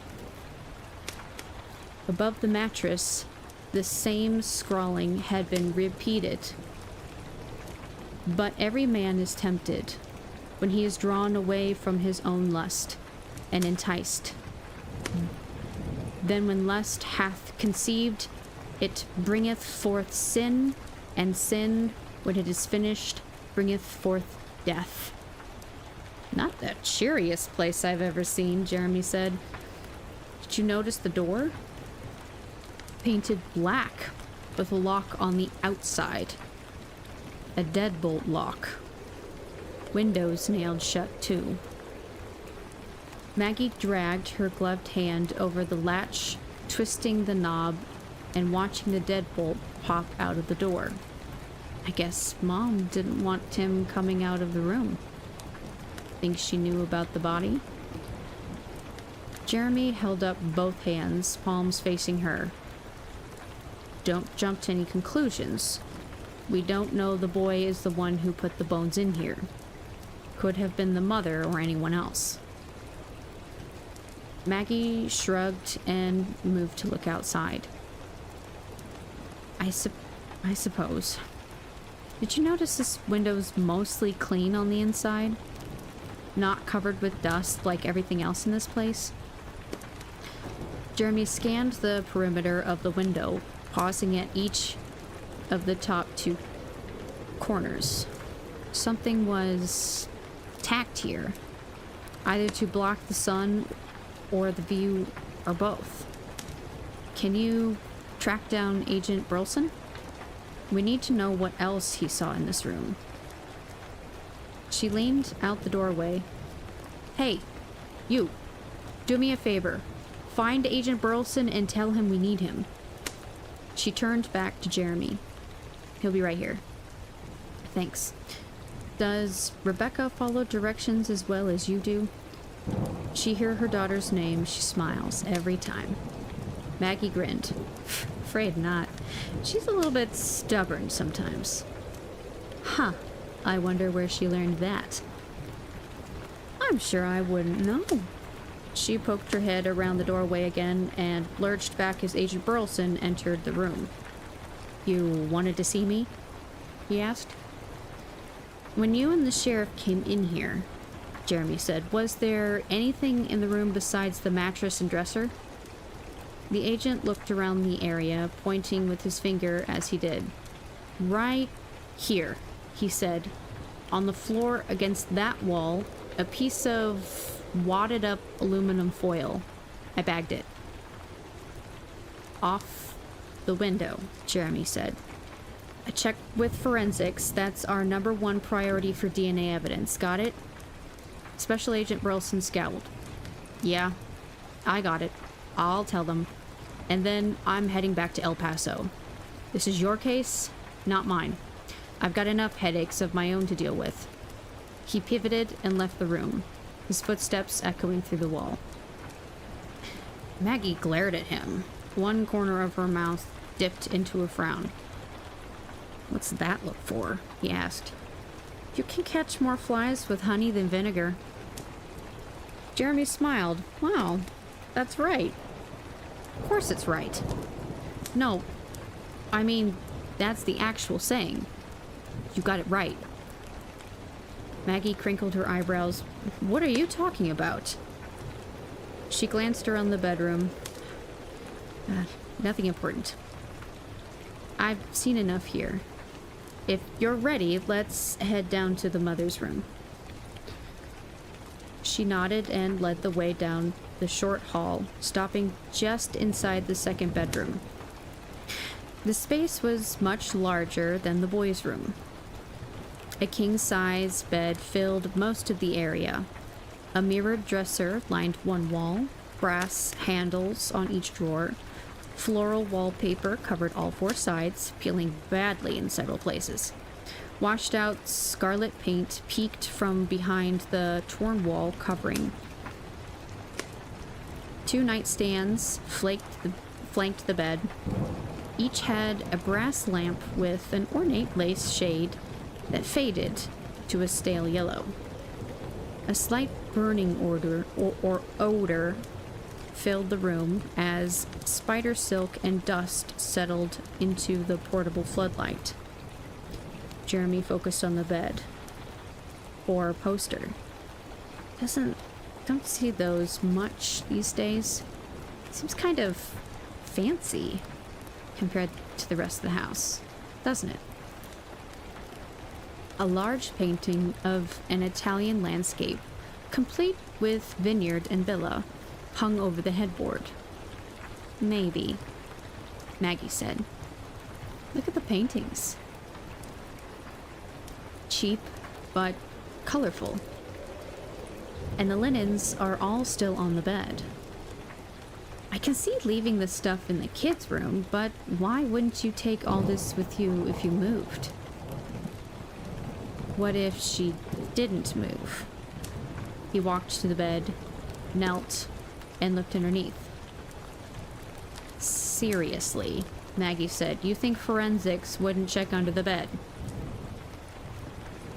He stood and brushed the dust off his pants, grunting as he bent. Old habit, always check under the bed. And did you find anything? Besides the pain in my leg? Nope. Maggie turned and opened the dresser drawers, all empty. So she took her clothes, but not her furniture. She pulled the dresser away from the wall, checking the back of the mirror. Nothing here either. He perused the room again, letting his mind absorb every detail. Let me ask you a question. Let's say it was just you and Rebecca living alone in the middle of nowhere. Little bit of money, maybe, but nothing extravagant. If you're going to decorate one of the rooms, which one? Yours or Rebecca's? Easy. Rebecca's room. And I wouldn't put a lock on the outside of the door either. She tapped her lips for a moment, then peered at Jeremy. Unless there was something going on I didn't want her to see. So the kids locked away in this hellhole, doing who knows what, while Mom's... What? The fancy bedroom in an otherwise dismal house. Her son confined out of sight. Either so he can't see, or he can't be seen. Maybe both. But if I were the type to jump to conclusions, I'd say this is where she was earning her income. But how would that jibe with all her religious stuff? Maggie shrugged. I can't help you there. Never heard a preacher talk about prostitution, but if that is what she was doing, I imagine the kid would have figured it out. Could really mess with his head. Yeah, but people can overlook things they don't want to know. Especially a kid. Look at the research on sexual abuse cases involving children. Lots of times, they convince themselves nothing happened, but it doesn't go away. It just sits there in the back of their brain, waiting to claw its way out. Even if you do have a stack of Bibles in your living room. Maggie's stance widened, and she drew her lips to a thin line. You do what you have to take care of your family. If she was, working here, and at this point, it's still if, she may not have had a choice. Bible believing or not, we've all done things we're not proud of. Yeah, we have. He nodded. Point taken. Let's head into Pleasant View and talk to some of the locals. See what they remember about the family. Maggie's phone rang, and she glanced upon him as she brushed past. Don't judge her until you've had the facts. You have no idea how hard it is to be a single mom. He held up both hands and started to speak, but she was already headed out the door. Anyone else, and he wouldn't bother, but Maggie mattered. He cared what she thought, especially about him. He shook his head and took one last look around the room before following her. She stood beside their car, staring off into the distance. Her expression hadn't changed. He run-walked to her, leaned against the vehicle and sighed. Hey there. I didn't mean... That was Director Bailey on the phone. Yeah? What's up? She cleared her throat and dabbed under her eyes. Jeremy, you're fired.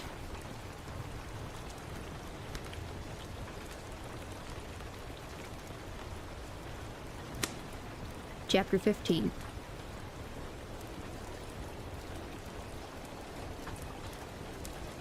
The drive to Pleasant View would take 35 minutes. Most spent on dusty back roads, and the conversation was as sparse as the view. Moonscape barren scenery, peppered with clusters of scrub brush and mesquite trees, pushed the mood even lower. Maggie drove while Jeremy stared out his window and tried to focus. Who was the girl under the house? Were the mother and son the killers they pursued? If so, where were they now? And mixed somewhere in there, why had Bailey fired him? Nothing, he said. Bailey didn't say anything other than he was canceling my contract? I told you everything he told me. Said to tell you today was your last day and the Bureau would be handling the case on their own. You think this is Kronfeld's work? Her shoulders slumped. Who knows? If it is, you can bet he'll be contacting you soon to make sure you know he's responsible. Don't get fixated on him, Jeremy. It could just as easily be budget concerns. Yeah.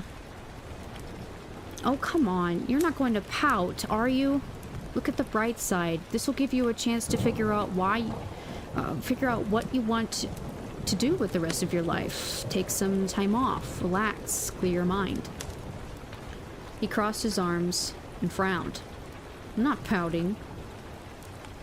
She rolled her eyes and squished her mouth to one side. Fine. You're not pouting. But if you'll be good, maybe we'll go get ice cream later, okay? Don't push it. Sorry. Oh. He chuckled, opened his eyes wide, and leaned forward in the seat. No. 2 scoops. Don't push it. Sorry. I'll get over my pity party soon enough. Hate to leave something half finished, though. I wanted to see this case through. Yeah, I'll keep you in the loop as much as I can, but you know how that works. Not your job. Don't do anything that might get Bailey worked up. It's not worth... She's pointing out the windshield. Finally! A dilapidated wooden sign teetered beside the road, welcoming them to Pleasant View. Several of the letters had faded away, leaving a ghostly outline as their own version of a chalk-marked body. Bullet holes pitted the P, most of them clustered inside the loop. They crested a small rise and caught their first glimpse of the town. Larger than he expected, with storefronts on either side of the main thoroughfare, many of them with vehicles parked outside. A hill on the left supported an abandoned drive-in movie theater, half of the screen gone, its marquee holding desperately to 3 letters from the last double feature. Huh, Jeremy said. Guess they were playing Gone with the Wind. Jeremy grimaced. Nice try. The shuttered shops and the outskirts of town showed signs of long-term deterioration. Peeling paint, missing wallboards, weedy parking areas. The remains of businesses toward the center of Pleasant View fared marginally better. Small side roads snaked off into the distance, homes and trailers getting farther apart as they fell away from town. A few people moved about, getting gas at the mini-mart or lumber at the hardware store. I can see why they named this place Pleasant View, Jeremy said. Sarcasm isn't your strong suit. He rubbed the back of his neck. No? Maybe I need more practice. Now that I've got some free time coming up. They cruised past a building with large windows, benches out front, and a flashing neon open sign.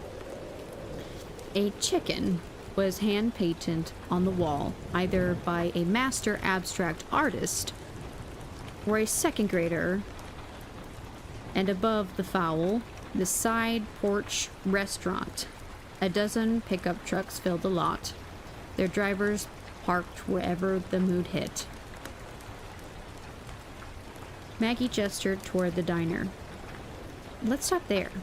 $20 says there's a bunch of old guys sitting around inside playing dominoes or cards and solving the world's problems. Stereotype much? She glanced at him. Care to put some money on it?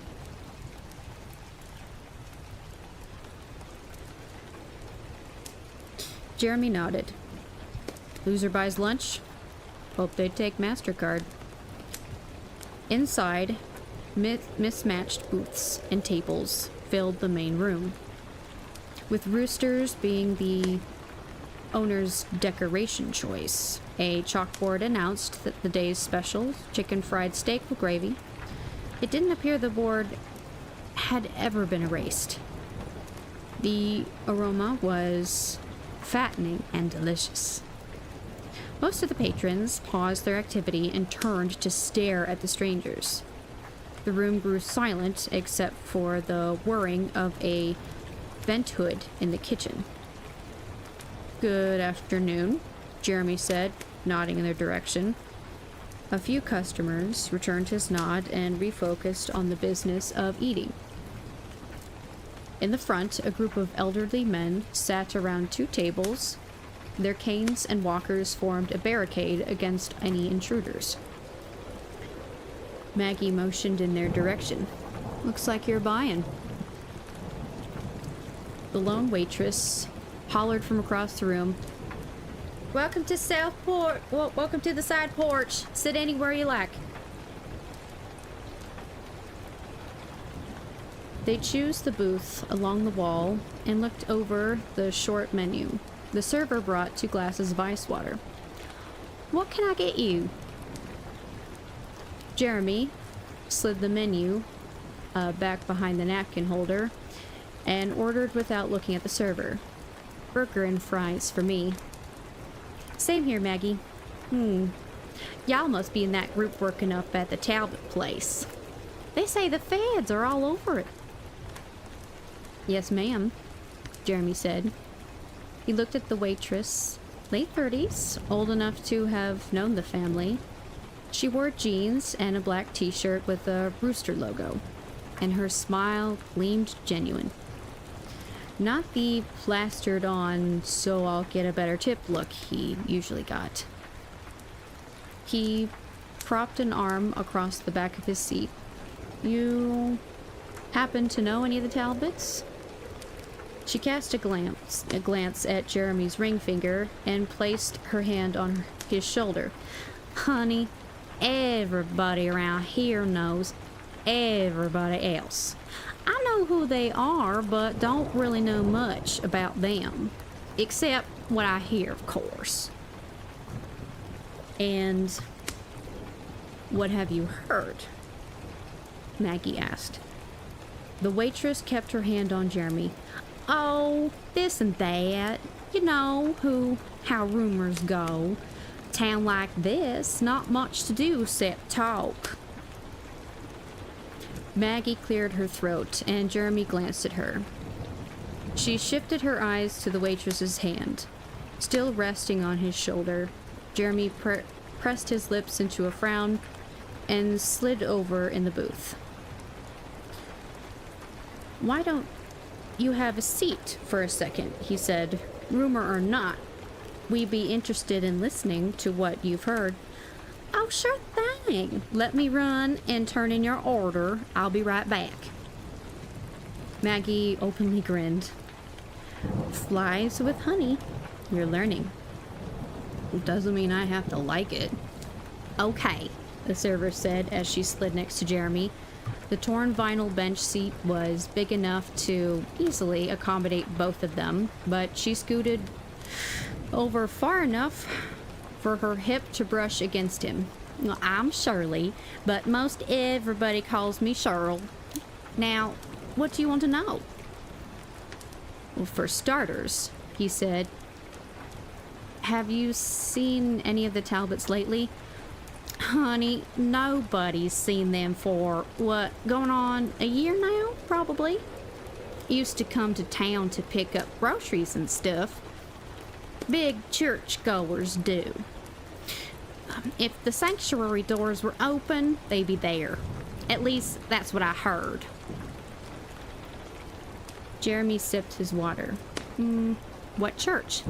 Oh, the biggest one in town. Second Baptist down the street on the left. Did the mother or son have any close friends? Maggie asked. Shirley peeked across the table before directing her answer to Jeremy. None that I know of. Word is her boy went off to college to be a doctor or something. He must have been pretty smart, 'cause nobody around here has that kind of money. I figured he was on some sort of scholarship. What about before then? Jeremy asked. When the boy was younger. The father around much? I've lived here my whole life and never saw or heard of the father. She leaned in closer. Now, lots of folks around here spend their time gossiping, but I don't go in for that. The good book says that you don't have something nice to say, then keep your mouth shut. She looked around the room. But I did hear tell the daddy run off long time ago. Found himself someone else. Interesting, he said.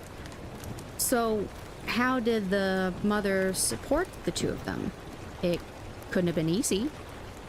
Small town like this. Not a lot of jobs to be had, I guess. The waitress laughed and patted his shoulder. Oh, honey, if I I were the kind to spread rumors, then I'd tell you she found a way to bring in money. A few of the ladies from the church used to get together to discuss the situation. You know, see if they could figure out a way to help. At least that's what they said. More likely they were sharing stories. I don't participate in the gossip, but I heard. Right? Anyone ever go out to her house? Get to know her? Maggie asked, her eyes narrowed. The waitress shook her head. I don't remember anybody doing that. I don't go to Second Baptist anymore since my divorce and all. Right, Maggie said. Tell you what, here's my card. If you think of anything else, call me. Shirley leaned closer to Jeremy. You got a card too? Fresh out, he said. Maybe you could go check on those burgers? Her shoulders sagged, but she kept smiling. Sure, honey. Whatever you want. Maggie waited until Shirley was out of earshot. Nothing we didn't already know, or at least suspect. Want to talk to anyone else here? Jeremy looked around the restaurant. I get the feeling if we need to talk to any of these people, we can find them here most any day. If it's okay with you, after lunch, we'll swing by the church. Shirley returned and carefully set his plate on the table. Aligning it in front of him, hamburger on the left, fries on the right. Maggie's plate thunked on the table in her general direction. Y'all enjoy our lunch. Let me know if you need anything else. We're fine. Thanks, Jeremy said. She wandered off, and he bit half a crinkle-cut fry, pointing the steamy remnant towards Maggie. I could be wrong, but I don't think Shirley likes you very much. Maggie lifted the bun of her hamburger and inspected underneath. Don't see how the FBI is going to survive without you. Your powers of observation are incredible. Burger grease tried to escape to Jeremy's chin, and he dabbed at it with a napkin.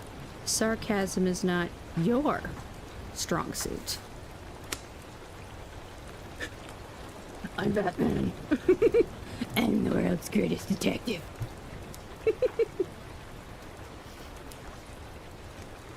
The Second Baptist Church of Pleasant View stood less than a half mile from the diner. Flaky white paint peeled from most of the exterior. Tiny dust tornadoes spun through the gravel parking area. A steeple stood atop the roof, proud of its status as the tallest structure in town. Out front, a small bell hung from a rusty metal stand. Its clapper teasing the sides in the near constant breeze. Stained glass windows contrasted with the blandness of their surroundings. Fresh colors in a black and white movie. Against the wall, scraggly brown weeds surrounded a tattered yellow sign promoting Vacation Bible School. Think anyone's home? Maggie asked. One way to find out. News travels fast around here, so I'd be surprised if we weren't expected. They climbed the 3 wooden steps, pulled open the heavy door, and stood at the back of the sanctuary to allow their eyes to adjust to the dimness. A center aisle divided the church with wooden pews on either side. Bibles and hymnals sat stacked at the end of each row, readily available for any soul who would use them. No carpet, no frills, not much in the way of decoration. An elevated platform with a wooden pulpit in the center rose at the front of the room. The choir's plastic chairs fanned out in front of a tiny baptistry an American flag standing at attention on one side. Opposed was a white flag. Its corner displayed a red cross on a blue background, which is the Christian flag. An elderly man, dressed in worn coveralls and a black t-shirt, leaned against a broom near a door at the front. His scratchy voice echoed through the room. "Can I help you folks?" Jeremy half waved toward him. Is he holding up the broom or the other way around? Yes, sir. We were hoping someone could direct us to the pastor. Don't need to be directed, the man said. You found him. And I suspected y'all were here to ask me some questions about that big to-do you've got going on at the Talbot place. We are, Maggie said. If you could spare us a few moments of your time, we'd be grateful. The pastor shuffled toward them and motioned to a pew in the middle of the room. Young lady, at my age, time is a precious commodity. But you know what the Bible says, don't you? The Psalms tell us to number our days. The clock is a precious treasure at your age, too. So I figure if you're willing to spend time with me, the least I can do is return the favor.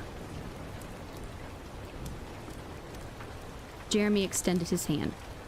Jeremy Winter, and this is FBI Special Agent Maggie Keeley. The preacher clasped both hands around Jeremy's and held them there. His grip was weak, and the fingers bent at odd angles. The oversized knuckles made his hands look like the gnarled roots of an old tree. Grayson Winford. I'm the pastor of this little outpost. It's my pleasure to meet you folks. The two sat in the pew in front of the preacher, twisting around to talk to him. Pastor Winford, Jeremy said, we have Grayson. Young man, call me Grayson. Yes, sir. As you know, we're investigating a situation at the house outside Pleasant View. The home belonged to Charlene Talbot, and we were hoping you might be able to give us some information about her. I'd be glad to, as much as I can at least. Only been pastor here a few years, and there may be things I heard in confidence I won't go into. I'm sure you understand. Maggie handed him her business card and nodded. Of course. You can tell us can you tell us when you last saw Mrs. Talbot or her son? The pastor rubbed his whiskers with a bony finger. As near as I can recall, it's been a year or so since I saw Charlene. Even longer since Cody was around. Do you know where they went? Jeremy asked. It's urgent we locate them as soon as possible. The old man shook his head. No, I don't, son. Cody went off to college a long time back. I haven't seen him since. Charlene? Well, Charlene just stopped coming round. Any idea why? Maggie asked. Grayson focused on the stained glass windows, avoiding Maggie's gaze. 3 times he opened his mouth to speak, but remained silent. Jeremy squeezed the back of the pew. Sir, people's lives are in danger.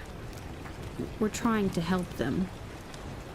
If you know something, anything, that might give us answers, you need to tell us.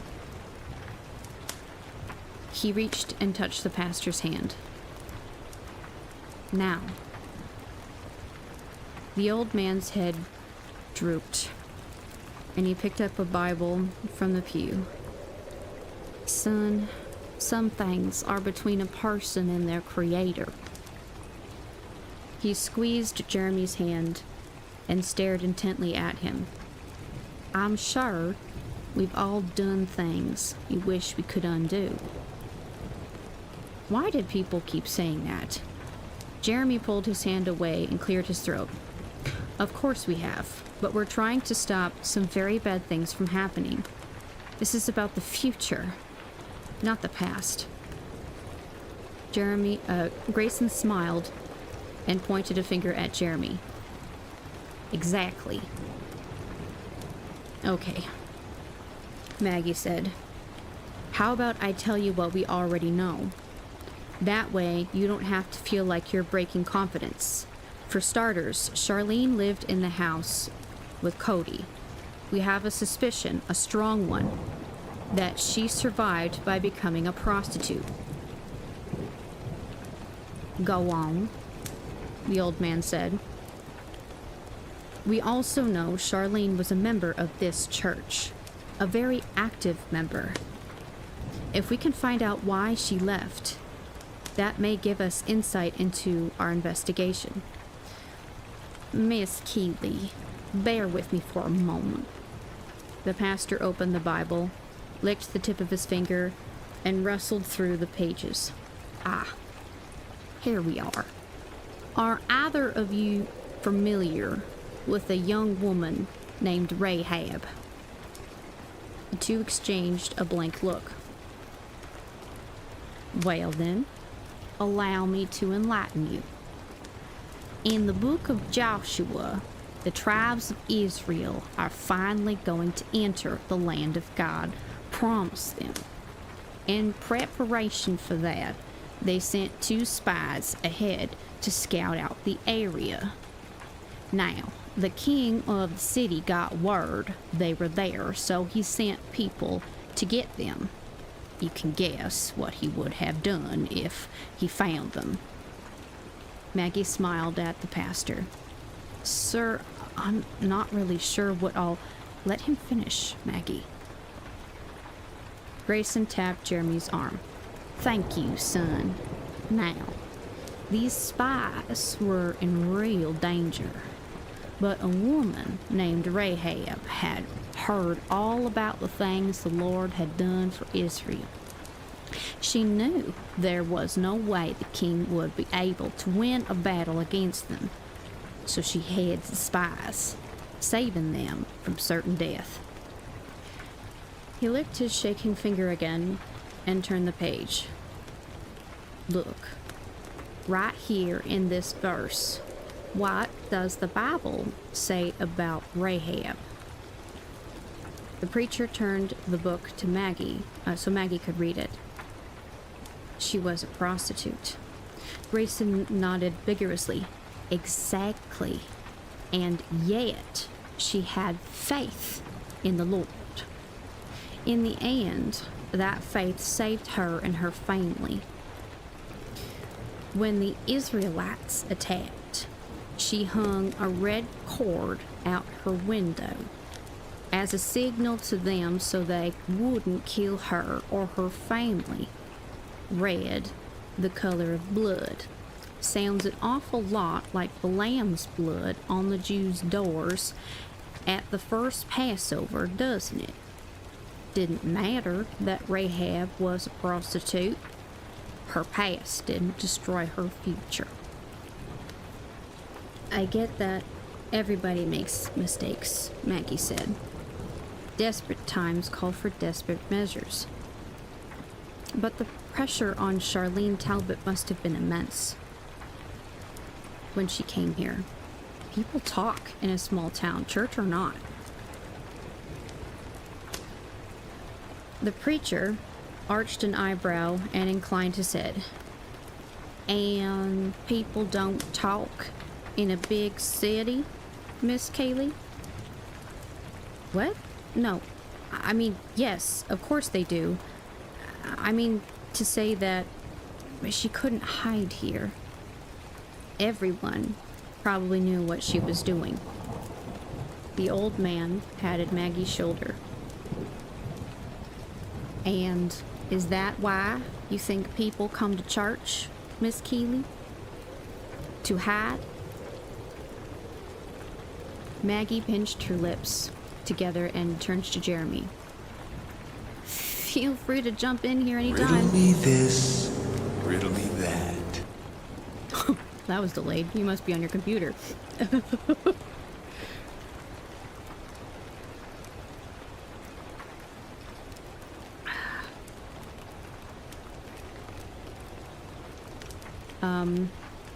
Why did he feel like they were the ones being questioned? Sir, did Charlene Talbot leave because of her lifestyle? No, she didn't. The pastor closed his eyes and brushed the back of his shaking, age-spotted hand across them. She left because of me.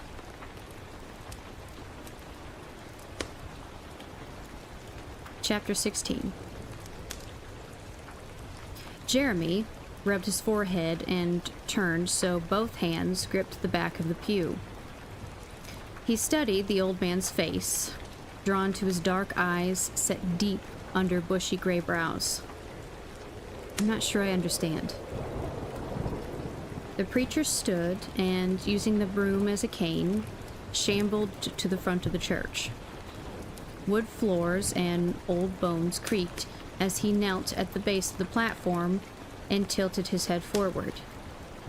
The wind gusted enough for the bell outside to clang twice, then died back down, becoming white noise among the groans of the aged church.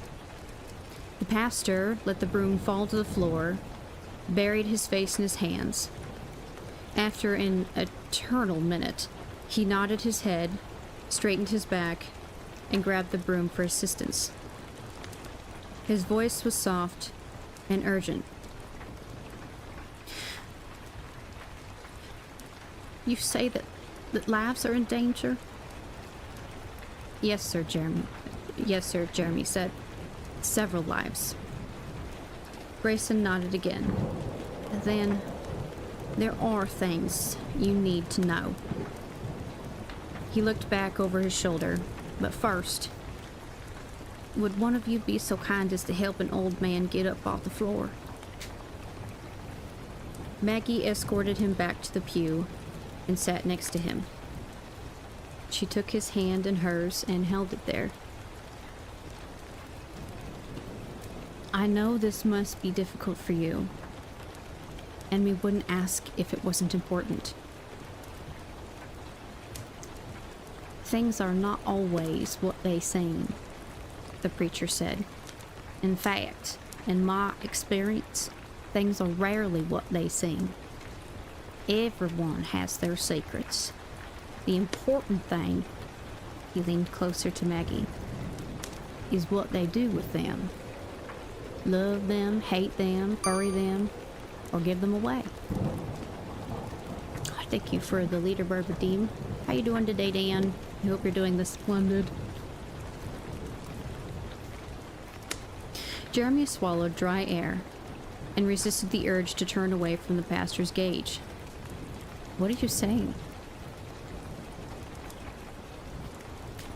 Charlene Talbot was not a prostitute. Oh, you're at work today? Ugh.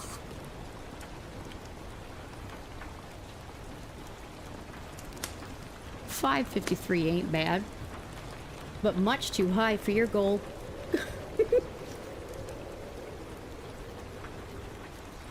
Yes. For a Sunday? It's way too high.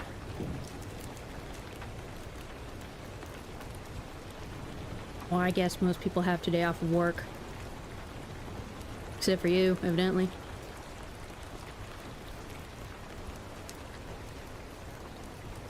Maggie's lips parted and turned up at the corners. Jeremy's stomach fluttered. What? Are you sure? Oh, yes, Grayson said. Quite sure.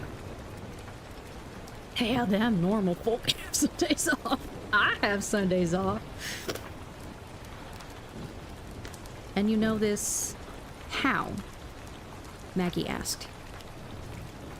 Everyone in town seems to be certain she was, working at home. I know. Miss Keeley, because one night I went to her house and confronted her. I'm as guilty as everyone else around here, believing the stories.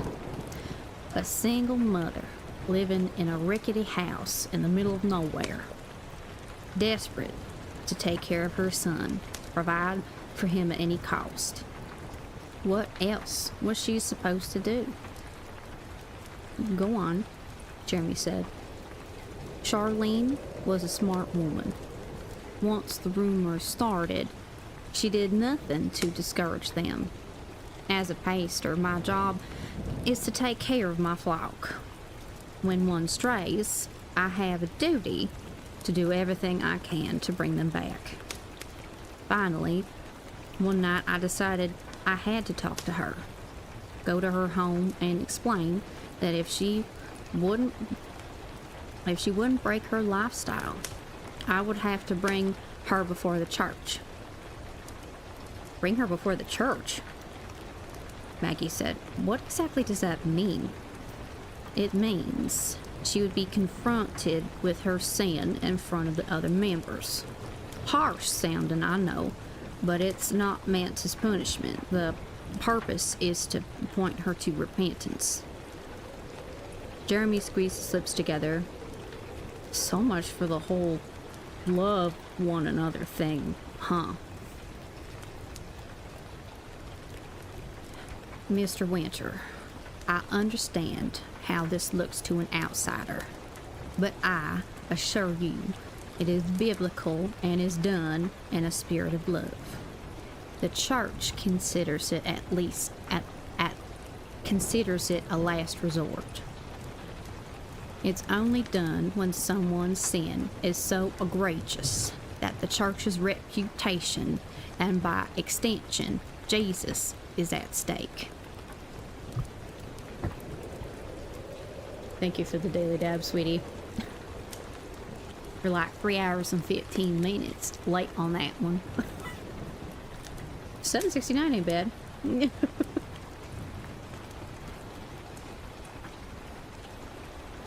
Right. A room full of perfect people telling a desperate woman to change her life or else sounds more like a witch trial to me. Grayson shook his head. Your sarcasm isn't lost on me, Mr. Winter. My only concerns were Charlotte's well-being and the church's character. I'd never done anything like that before and spent many hours asking the Lord to change her so I wouldn't have to do it this time. Turns out I was praying for the wrong thing. Should have been asking him to change me. Maggie lifted the old man's hand and squeezed. What happened at her house that night? He scratched his whiskers again and cleared his throat. There was a car there I didn't recognize.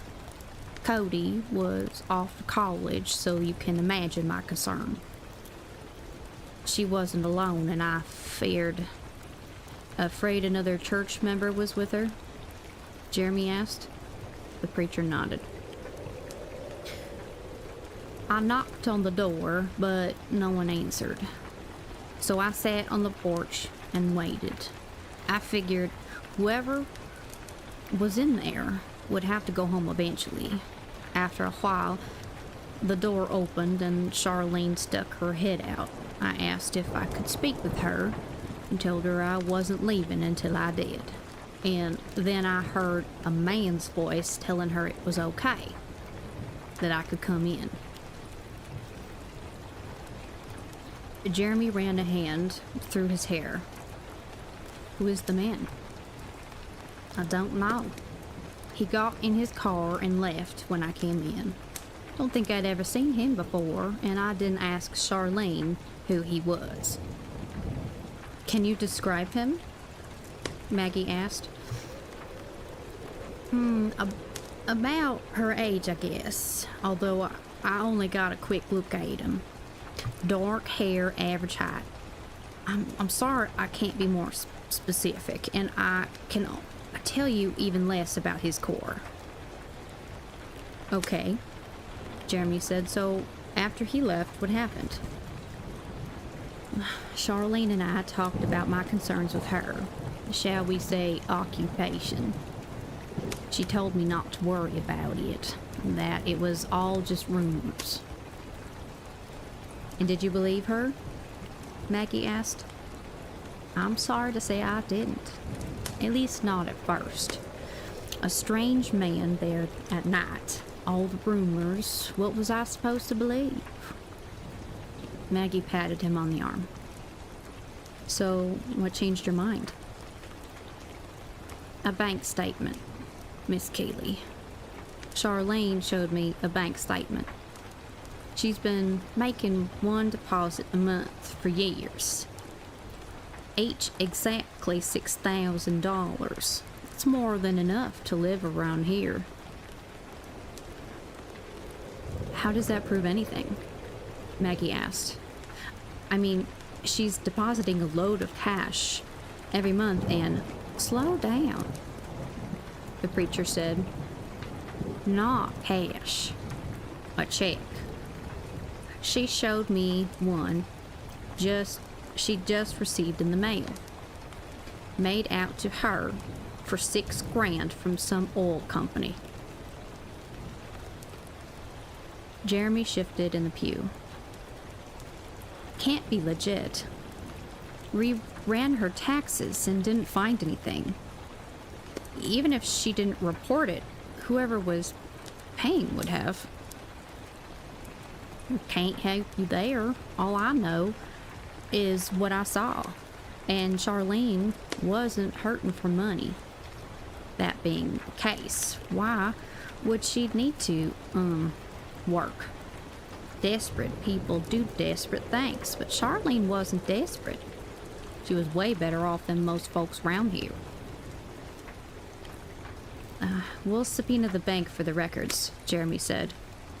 Most likely going to be some sort of shell company set up to launder money. But we might get lucky and trace it back somewhere. Did you talk about anything else that night? I was too embarrassed. More like ashamed, I guess. I saw her face. The hurt on it. I'll never forget the way she looked at me. So, why didn't she stop the rumors? Maggie asked. Why let people keep thinking she's something she's not? Miss Keeley, how do you stop a rumor?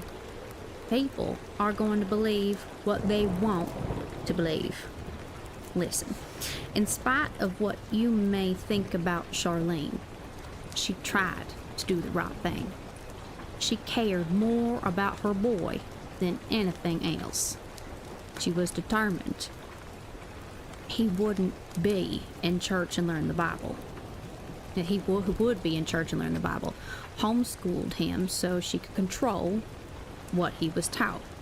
Strict, yes, but that's no sin.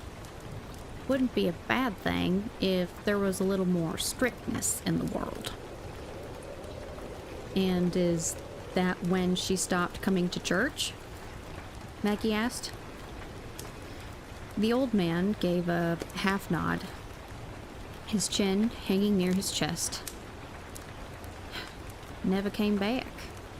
I'd seen her around town, tried to visit her a couple of times, but I'd hurt her.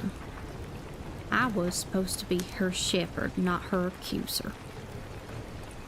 Pastor, you need to know, Jeremy said. We found something in Cody's room. Maggie scooted closer to the old man, keeping a grip on his hand. Grayson, she said, we found some bones. The preacher's free hand began shaking, and he sniffled several times. His face morphed from old to ancient in an instant, tears welling, eyelids drooping. "It's a girl," Jeremy said. "She was in her early 20s. We're doing tests, but do you have any idea who she might be?" A lone tear made it through the wrinkles and whiskers of Grayson's face. "We all figured she just left town to start over." "Who?" Maggie asked. "You thought who left town?" "Sandra Keeson, Cody's girlfriend. They'd only been together a few months. Not really dating even. She was his first girl. Charlene wouldn't allow him to date until he was 18. By then, he was ready to go off to college, and Sandra wanted out of Pleasant View. You can understand. Not much do around here. Most young people move on as soon as they can." "Sure," Jeremy said. "So what happened?" "Sandra enrolled at the same college as Cody. I guess it didn't work out. Though since a couple of months later, she was back here. And then, about a week later, she disappeared. Never saw her again. Her folks called the sheriff, but they wouldn't even file a report. Said she was over 18 and no reason to suspect anything." "That gives us something to go on," Jeremy said. "We'll check dental records and DNA against Sandra Keeson. Pastor, if by any chance you hear from either Charlene or Cody, or think of anything else, please call us right away. Of course." "One more thing," Jeremy said. "Any photos of Charlene or Cody here? Church directory or anything like that? The only picture we have is pretty old." The preacher shook his head. "I'm sorry." Maggie pulled the black and white photo from a folder. "We can have our lab do some work on the photo we have and get an idea of what she looks like now. Can you confirm the woman in this picture is Charlene Talbot?" Grayson held the photo and squinted, his face inches from the image. Yes, I believe that's Charlene when she was younger." "Thank you, Grayson." Maggie reached for the photograph, but the old man gripped it, staring intently. "Miss Keeley, I can't be sure, but the man with her looks an awful lot like the man I saw at Charlene's house that night." Maggie frowned and looked at Jeremy. "Anthony Talbot, her husband." So that's all I have for today. I want to thank anybody and everybody who came out and spent even just a small bit of their day with me. I hope everybody is enjoying the book thus far. I think it has picked up a little bit more. And I'm looking forward to our next session. Right. So you guys have a great rest of your day, and I will see you in the next stream. Thank you so much for stopping by, and I will see you later. Alright, friendos, have a good rest of your day, and I'll get the raid started. Bye.